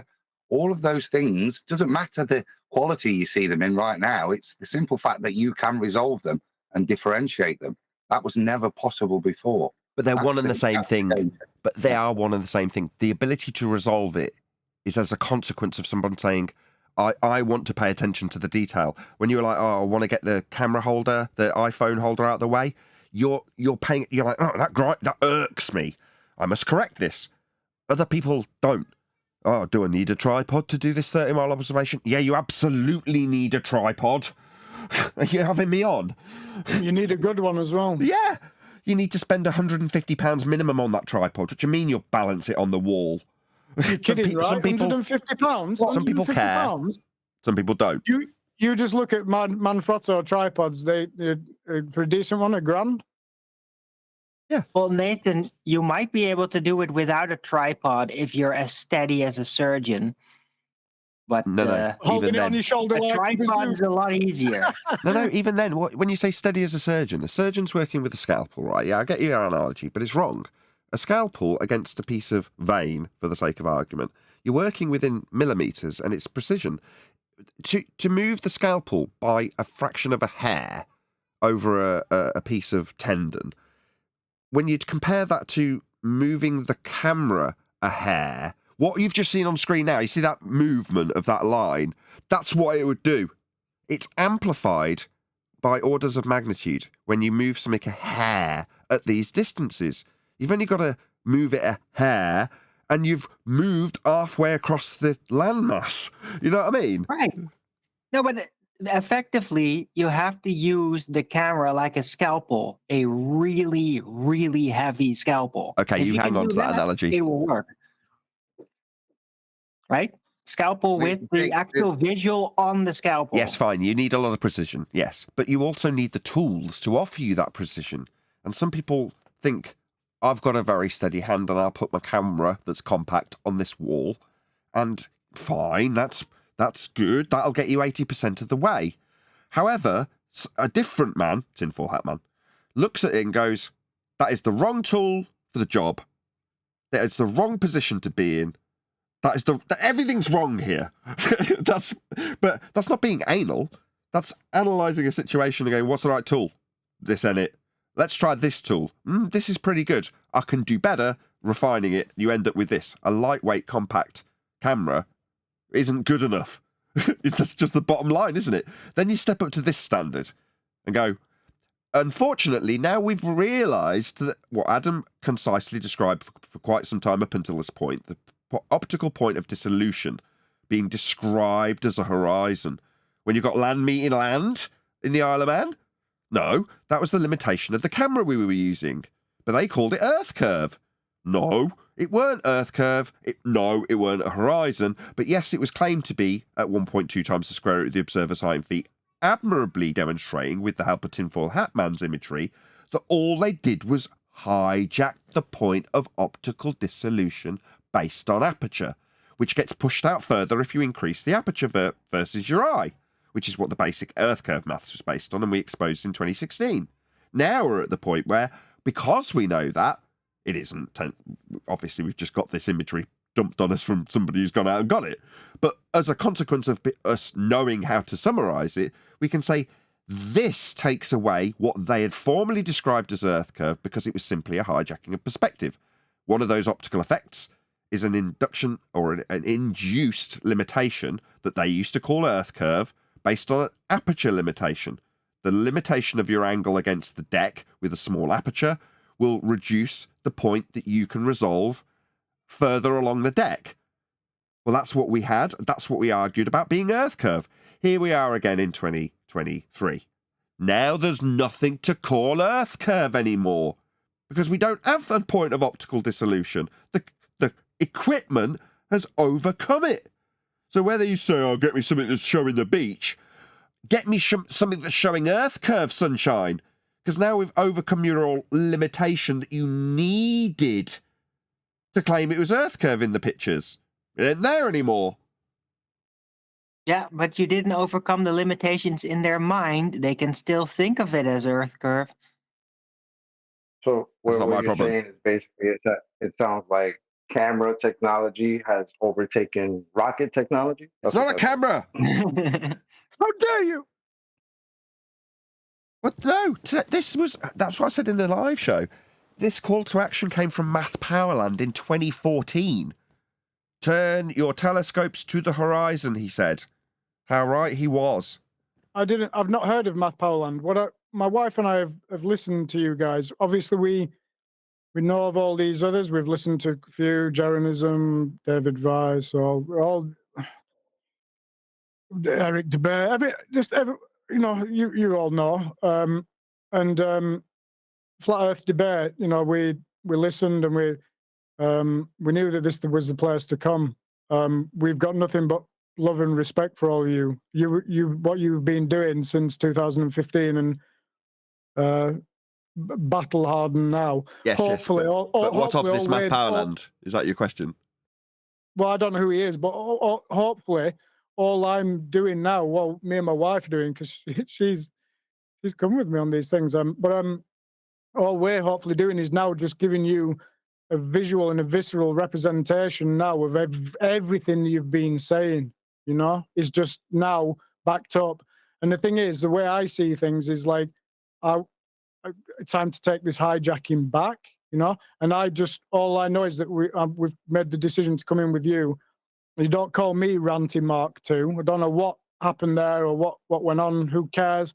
But this thing is just incredible. Oh, did that cut deep? We wanted to share it with you, and we've got a lot of respect for all you here. So, well, understand that it is not detrimental to call you Ranty Mark II in that context. You maybe don't. I'll just 1 sec. Maybe you do not appreciate the love, respect, and admiration we had for Ranty past tense. When I reference you to him in that context, Arwin's giving a big thumbs down. No. Back me up, Adam. Is he still here? I hope so. Yeah, he was a bastard to me, even when he was still a flat earther. Just everyone. The reason we were so salty. Go ahead, Adam. The reason we were so salty when Ranty did what he did, because he was our friend. And we did appreciate everything. He got up every bloody day and did those things. And we fed off them. Yeah. And we were grateful for all his effort and all of the things he demonstrated to us, which is why, like I say, two reasons. He was my friend. And he contradicted himself to go against us. That was the frustration when people become deceivers. But if somebody's referring to it in this sense, I take it as a compliment, because if I alluded to Ranty in what you're doing, it's dedication and effort that I'm alluding to, not backstabbing. Yeah, that is something that you would only understand from the inside, but we are explaining that to you now. Don't take it the wrong way when I label you that way. It is easy to infer that I'm saying this bastard that turned his back on everybody, stabbed everybody in the back and went on his own, literally back on his own observations and declarations about them. That is not what we're referring to. When we're talking about him who sat beside us, literally, to do what we are doing now, that can only be a positive thing in that respect. So don't take it the wrong way. No, I'm just yeah, sure. And I've been in this for a little bit too, and even though I didn't hear the context of what when he called you Ranty, I understand why you would be called that, and it's due to this work that you're putting out right now. It has nothing to do with the backstabbing or whatever it is that guy did. It has to do with the work that you're putting up. So it's definitely props to you, because we were giving those same props to him. Exactly. Think of it like if we were to say Mark II Sierra, it's not referencing the shitbox falling apart, setting people on fire Mark I Sierra. But that was good when people bought it from new from the factory.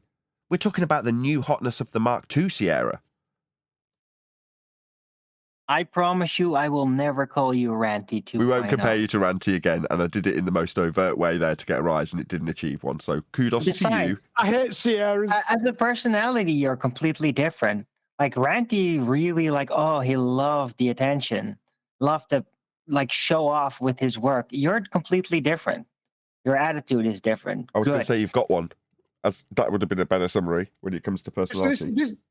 Thank you. This was another observation point, Splot Beach here in South Wales, and we shot up, and I'll just show you. But obviously, there's a lot to come. So if you're happy, Nathan, just weekly refraction Wednesday, but we shot up here, and now if you look at the distances, now we're talking 19, 20 miles.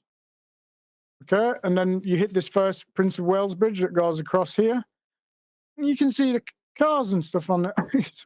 And then you've got another, you actually see the structure supports for the Severn Bridge over here as well, because this land that you shoot across here is flat. Well, it would be, since I wasn't a flat earth. Yeah, I just want to did you just drop in that we would be referring to this as Refraction Wednesday? Weekly Refraction Wednesday. As in, let's have a look at all... The point sorry, I'm just twigging that you're suggesting that we label the show with reference specifically to all of the stuff we say, or I specifically say, we just see it because it's there, but give it the label of Refraction Wednesday, indicating that we are hinting at the idea that none of what we see is actually there. We're just looking at refractions here, correct? Is that what you were suggesting? It's your show. You can either, it's up to you. No, but was that what you were suggesting? Sure, you can do whatever you want, and I'm just. That's not my question. Was that what you were suggesting, though? Is that what you were? Was that the implication? I'm just trying to. I just try and make light of everything. My wife and I, we're quite private people, but we just try and see the funny side of it, everything a lot as well. We just try not to take things too seriously. What I stated at the beginning of that intro is true and genuine. I get infuriated with these ballers and anti-earthers, anti-flat earthers, but I wish them the best. I hope you can see that, what we can see and what you guys have known for a long time, and what now hopefully I'm bringing to the table, just to go, look, see. But it was just, Wednesday always works for me. And it was just like a play on, just a theme. And it's just, but the thing is, it's what I hear all the time, and even in my own personal life, it's problematic because of this refraction. And it like I said last week, it needs dealing with. This hijacking needs taking back, and refraction is what's out there. It's what on the one hand you've got the gatekeepers, on the other hand you've got the public. I want the public. The gatekeepers. What are you? You just no. I just want you to understand can I say something? The genius of what you've done. Because do you ever watch Yes Minister or Yes Prime Minister?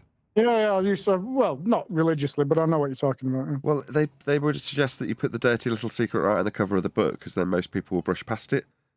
Only for you to slap them around the face with the book at a later date. But in this instance, what we hear all the time is refraction, right? Okay, let's put it on the front cover of the book, right? And say, we're looking at refraction. All of this is just refraction, right?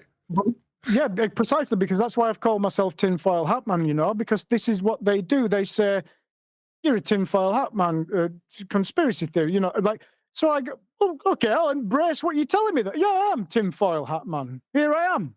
Well, okay. So, try and remove that ability for them to, use that now as an argument. Well, I embrace I am tinfoil hat man. But look at that. Look at that. Are you gonna tell me that that's not? I'm not seeing that with my own eyeballs. You know what I mean? It's like, so that was another decision for calling myself tinfoil hat man, because it's like, well, you call me tinfoil hat man, you say I'm this. Well, okay, I'm happy to embrace your little term that you've got for me. Fine. But refraction, if I can say something, refraction really in the scheme of all things in this period is kind of like a popular superstition based off a folk belief, which, well, that's kind of what the globe religion is, that belief. It's a folk belief. It's been perpetuated by the people. It's been inserted originally by the Vatican, arguably, but it's been created and upheld by people that are backing it and putting it in schools, putting it in policies and law and all these things. So it's a popular rumor, a folk belief, what did I say originally? The first word I used? A superstition. But it's all completely nonsensical if you look into it, which is typically what happens with superstitions, right? That's why they're superstition. You look into it and you find out, like, no, this is complete nonsense. And that's what refraction is in this era. It's a superstition. Yeah. Where's If you refraction treat it like that, demonstrated? but if you, Hold on. Hold Hold on, Hebron. Chocolate then, Adam. Go ahead, Chocolate. I wanted to finish up. I was gonna say, Owen, it's the excuse as to why we don't see the superstition. What the real superstition is the curvature, right?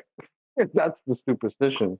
But because we don't see that, or because we're supposedly seeing things that we're not supposed to be seeing, then we get this word refraction, which is kind of like abracadabra in this respect, where you just say that, and all of a sudden, the things that you claim, that you people claim that we're not supposed to see because we're on the ball, but we do see. That's the reason we do see it. Right. So that's it's the excuse for the superstition, not the actual superstition. Right. Let me compare it to like the fairies in the woods, right? So if there's like a very popular rumor going on that fairies, they're out there in the woods and they have their own society and they keep secret. And then somebody's like, I want to see those fairies. And he goes in the woods at night. Very scary, still does it. And he doesn't see fairies. He keeps fairies, still doesn't see fairies. Comes back the next day, asks the witches that tell those stories, yeah, I went there. I didn't see him. Like, why didn't they see him? Well, because they're invisible. Oh, well, that's refraction, right? Like, why aren't they there? You're talking about some things that are there. Why weren't they there? Why did I see it? Well, because of magical reason. Refraction, they're invisible. That's what it is. If you see them because they're there, it's refraction. If you don't see them because your camera's too limited, then it's Earth curve. Yep. I need to know where the Earth curve goes. When I've got a limitation of a device that is no longer there, I get a more powerful device. Where does the Earth curve go? This is there is no refraction here. We've got a direct line of sight. These images demonstrate very little refractive effects. Yeah, all we've got is a straight line of sight. I'd like to hear a baller shout refraction on these images and explain it, because Sorry. Can I ask Horizon? Yes, whoever was going to ask a question, yes, you can. Yeah, me. I was just going to say, Adam, I think Rufy's already tried to address this, and he's claiming that Tinfoil Hat Man's not at the height that he says he is. I knew it. Which is That's all he can do. You see. Hold on, this is good. Can go. This is good. Height. How does he establish the height exactly? Sea level. No, but it doesn't matter that. They won't argue that. He'll argue that he's higher than he is. This is just what they did on Isle of Man. All they're going to do is try and mitigate for the ball now. And the only route they've got, because they do have, in their view, a geometric obstruction, is to raise the observer height to allow for it to get to near 7/6R. That's all they'll do. They'll stick a couple of meters on tinfoil hats things to That's make a good word, that. Just explain Yeah, well, I'm not putting up with hold on that. 1 second. That was a I'm great not word. putting up with that. Just 1 sec, Tinfoil Hat Man. Don't even respond to it. Explain what you mean by mitigation. Or you said that they'll just mitigate for it. What do you mean by mitigation? Yeah, in their view, they shouldn't be able to see it. So they've got to have a response. Now, their first response is always terrestrial refraction. And they can expand that. But that becomes a little pernickety. So the next way to challenge the validity and to give permissibility for it to fit ball topography, is to say you're higher. So the higher you are, the further you can see over the curve. The more over the curve you can see, the higher you are. And that's what Rufy will do. So as to say, oh yeah, you have to be at this height, Otherwise, you wouldn't be able to see it. And he'll backwork it and argue to the point of getting you to probably 5 meters or 6 meters, I bet. Well, that would be his downfall. Yeah, as you demonstrated at the beginning. But this is what he'll spend his time doing with bullshittery and other nonsense, saying, "Oh, look, you have to be this high," because I've seen him do it in the fall because there's a 6-foot person and they're,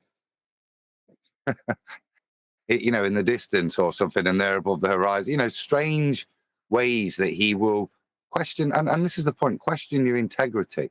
Well, not quite. They did it with It's Riley. great because that was presumably you've seen this unfold before, right, Tinfoil Hat Man? That's why you started with that. You started by detailing what the camera was, its maximum heights, etc., and then here's where I am. Here's a picture of it on that location. Of course. You started with that. That's your opener. But there's still where they'll go. Adam knows it. I know it. And what a shock, they've gone there immediately. But then that's a claim that they're making that they then have to back up with evidence. Yes, and that's what they'll spend weeks. How many hours, weeks did we spend saying what height Riley was? Nathan had to go there with a tape measure. Yeah, in the end, this is what they'll do. But it's simple, straightforward, and I'll tell you what, anybody can go and do this. If anybody with a P100, P900, you're going to get really good imagery all around there. So the more people go out and do it, and hopefully this just spurs people as well, like that you said. I didn't know anything about that Math Powerland guy, but he was absolutely right. Turn your telescopes horizontal. I mean, I didn't know about that, but the only thing I want now is a Celestron C14. But they're too heavy, you know, just for portability, because there is actually a couple of observations that I've gone and done on my own. And that's what I wanted, ultimately, being able to put all this down into a compact form so I can wear a rucksack and have the OTA on one side and the tripod on the other. It all weighs probably about 30 kilograms, so it's a little bit military style. But yeah, there's all sorts coming up, because one of the things that my wife and did, we went when we were in South Wales. This was one of the observations, and then another thing that we did is we went up Penafan. So we climbed Penafan, which is 886 meters high. And the reason why we were doing that is to go up to the top and see whether it was doable to get the telescope up there or not. And I've, much to the dismay of my wife, I said, yes, this is doable. But yeah, no, there's all sorts coming and going to happen and stuff. And I'm just currently working on infrared as well, because UK is not the best for atmosphere, and that's what prevents you in distance terms. But Right. yeah, I'm going to have to go soon, guys. But it's a real pleasure to be with you and join forces with you, and hopefully, like I say, provide you now with at least the visual representation of what you all have, what you all know, and what you've all been saying, and what you.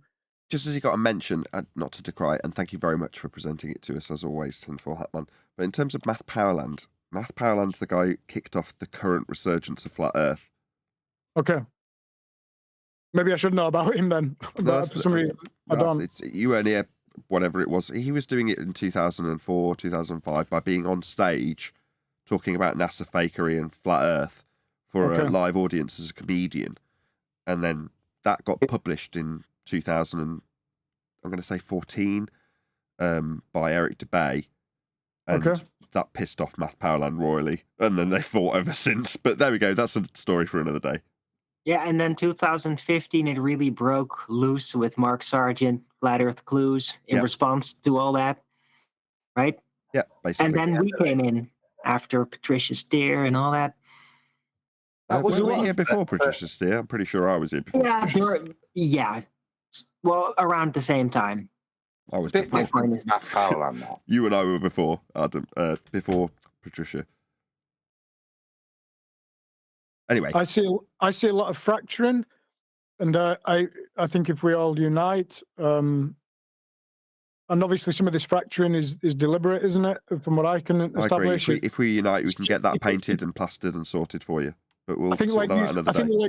I think you like you said, Nathan. It's like whilst they've got us talking about Jeranism and what he's doing, and we're now we can't. It's a classic tactic, isn't it? All this neuro-linguistic programming, all this lot. Anyway, divide and conquer.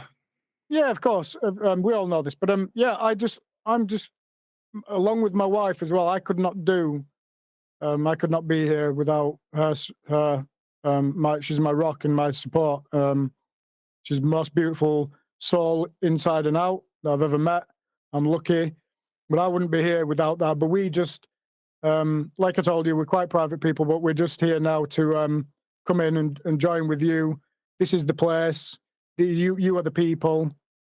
And we'll aid in whatever way we can, and hopefully this is a start and the beginning of what's going to come, because I just personally, from my own personal point of view, I just want continual battery and aerial strikes on these positions of these gatekeepers and these people. But fundamentally, and most importantly, what I want is the public. It's this battle for minds here, a battle for your own sight, a battle for.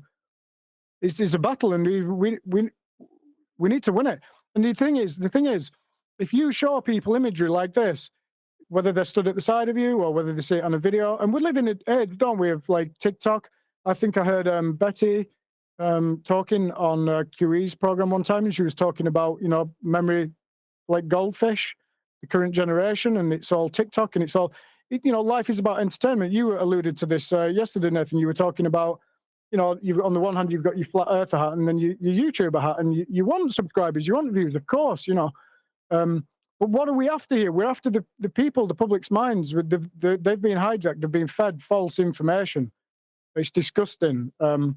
And it's those that we're after. And I defy anybody to stand by the telescope with me or see this imagery and then have somebody on the gatekeeper say this convoluted way of what it is, why we're actually seeing what we're seeing, as opposed to somebody like me or anybody displaying this imagery and saying, "Oh, we see it because it's there. It's flat." Like literally, you see it in their eyes, and you can see this shift. And I think I fundamentally believe a sea shift will occur here because it's so simple. It's so straightforward. Look, there it is. Earth is flat. You've been lied to. End of. That's the way I see things. Cool. I know you're trying to get off, so thank you very much again. I really appreciate you presenting it. Hopefully you'll be pleased when you look back over it. I can't listen to my own voice. But yeah, I'll next Wednesday, if that's good for you, Nathan, and I'll join in as when I can, as and when I can. But it's a pleasure. I will label next shows, if you do attend, I'll label it Refraction Wednesday. Weekly Wednesday Refraction, or well, it's up to you, Nathan. It's your show, It's up to you. Cool. You'll decide what's best, won't you, for your own show? So. I'm sure. Thank you again. Catch you all soon. Cheers, dude. God bless, man. Bye. Have a good one, brother. Notice what didn't happen during that live stream? Right. Didn't fail on its ass. Told you. Good stuff, huh? It was worth the 8 hours effort or whatever I put in yesterday.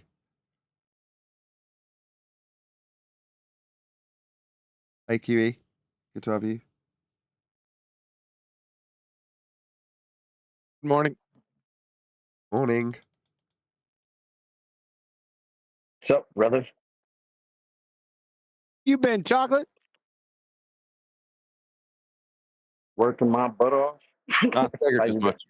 Yeah, I figured you were. Yeah. Oh, cool. Happy Thanksgiving, brother. Same to you, man. Not to the rest of you crayon munching clowns, just chocolate. Oh, okay.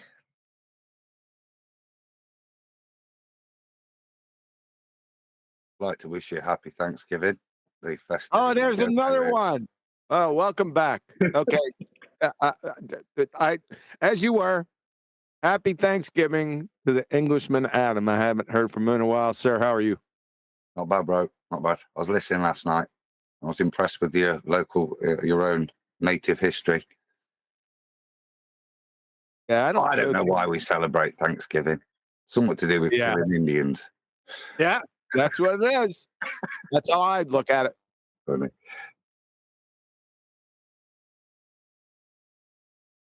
How are you, sir? Yeah, all good, mate. All good. You know what I mean. Yeah. Few bits to do before next week. Yeah, I got you, man. My heart went out to you because I understand that it's devastating. Just a bit. Devastating is not the right word No, because it's beyond devastating, ain't it? it is. It is very weird. I've tried to prepare myself for it and still couldn't do it. So hang in there, brother. Cheers, pal. Here again. What did I miss, guys? My mother passed away last week, Chuck. So been What? a few weeks. She was in intensive care, and then Oh man. I wanted to ask. Damn, condolences. I was blessed enough to nurse her at the end. I was lucky enough. How old was she? 77. Bloody hell, that's not very old. No, but she weren't in the greatest. She had a heart attack about 60. Okay. And been very poorly for the past few years with one thing or another. Yeah, you kind of want to hit 80, don't you? That's why I'm hoping for 95 at least. Oh, I don't know if I'll get that far. 80. My grandma hit 97. Yeah. But then again, my mother was 55. So Yep, I had 2 grandparents that made it over 100. One got a letter from the Queen. I think they had a 70-year wedding anniversary. I can't remember what it was called. I forget what it's called now. There's a particular name for it. But that's a hell of a time to be together, right? Yeah. right. So the older I get, the higher I'm gonna aim. So I already made up my mind it's gonna be 200. Unless the world's just too damn boring. In elven years, and that's about 75, right? Yeah. Half elven. I mean, real elves can get like 2,000 years old and all that. What a crock of crap. Well, it's just another pace of life, you know? Sorry. Adam, I just wanted to say my heart's with you, brother. I literally just celebrated the 30th anniversary of my mom's death last week, too. So that's insane that it just happened like that. Your Sorry to lyrics hear. are in my head, Chuck. They've been in there, from the tube. Where you mention your mum. So yeah, thanks, bro. I know. Hey, of course, brother.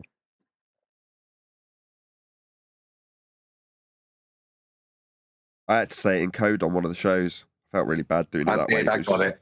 It was the first time I'd seen you, though. Mate. I just, you know what I mean? I picked my moment, and that was it. I'm sorry. No, it was noted and appreciated, pal. Thank you. But yeah, I know you feel crap. Weird. It's kind of weird, isn't it? You just got to. It took a week to start speaking to people. Just not been in the mood. I was going to join last night, and then I just. You go from being a dependent, right? It doesn't matter how bloody old you are. Your mom is always your mom, and then suddenly you're like, so there's no one above me. That's it. I'm the end of the line. Then you start assessing your own mortality, and more, depending on how old you are, assessing your own mortality more, for obvious reasons. One, because you've just experienced the death of someone close. The next, because you're the last one in line now, aren't you? I mean, you might have siblings, but you know what I'm driving at. So there's a lot going on in your mind, I'm sure.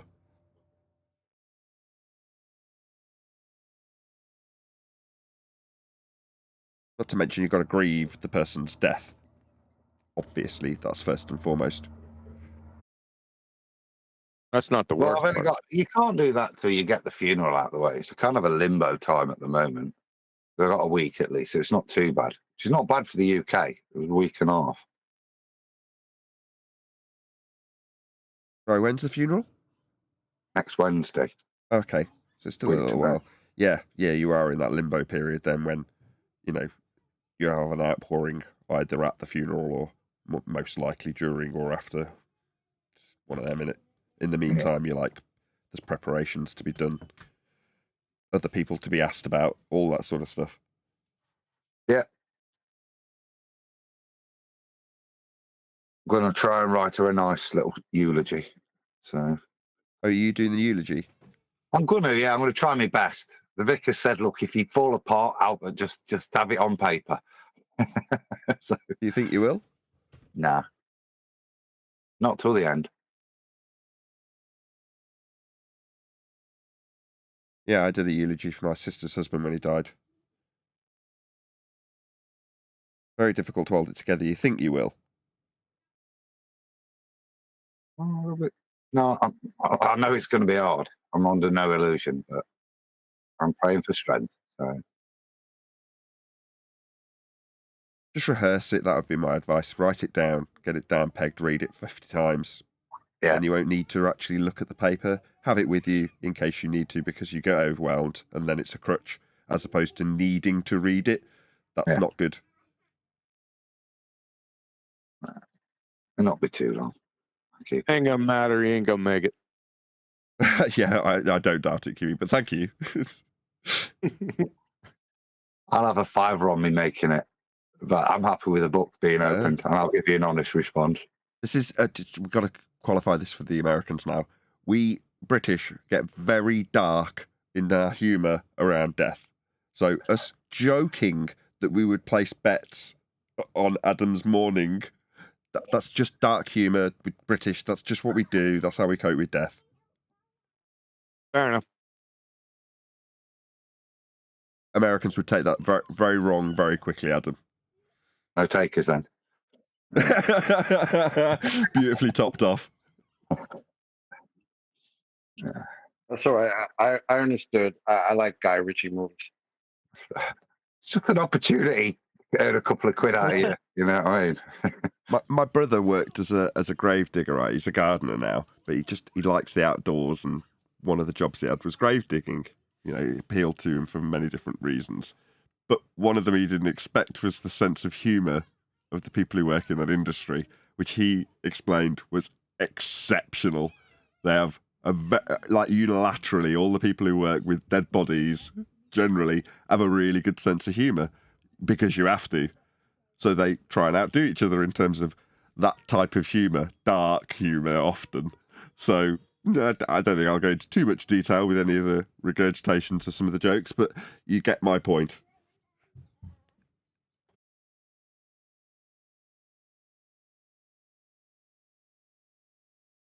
Right, do you hear that noise in the background? That's my key to round out. The computer's done really well. I'm so pleased. Right, Clover, you're going to ruin this outro. I'm tempted to not even run one because of you jumping around and screaming. A massive thank you to all of you for tuning in, smashing the super chat, liking, commenting, sharing, subscribing, joining as a member, and all that good stuff. I have been Nathan Oakley, and I will see you all in the next video.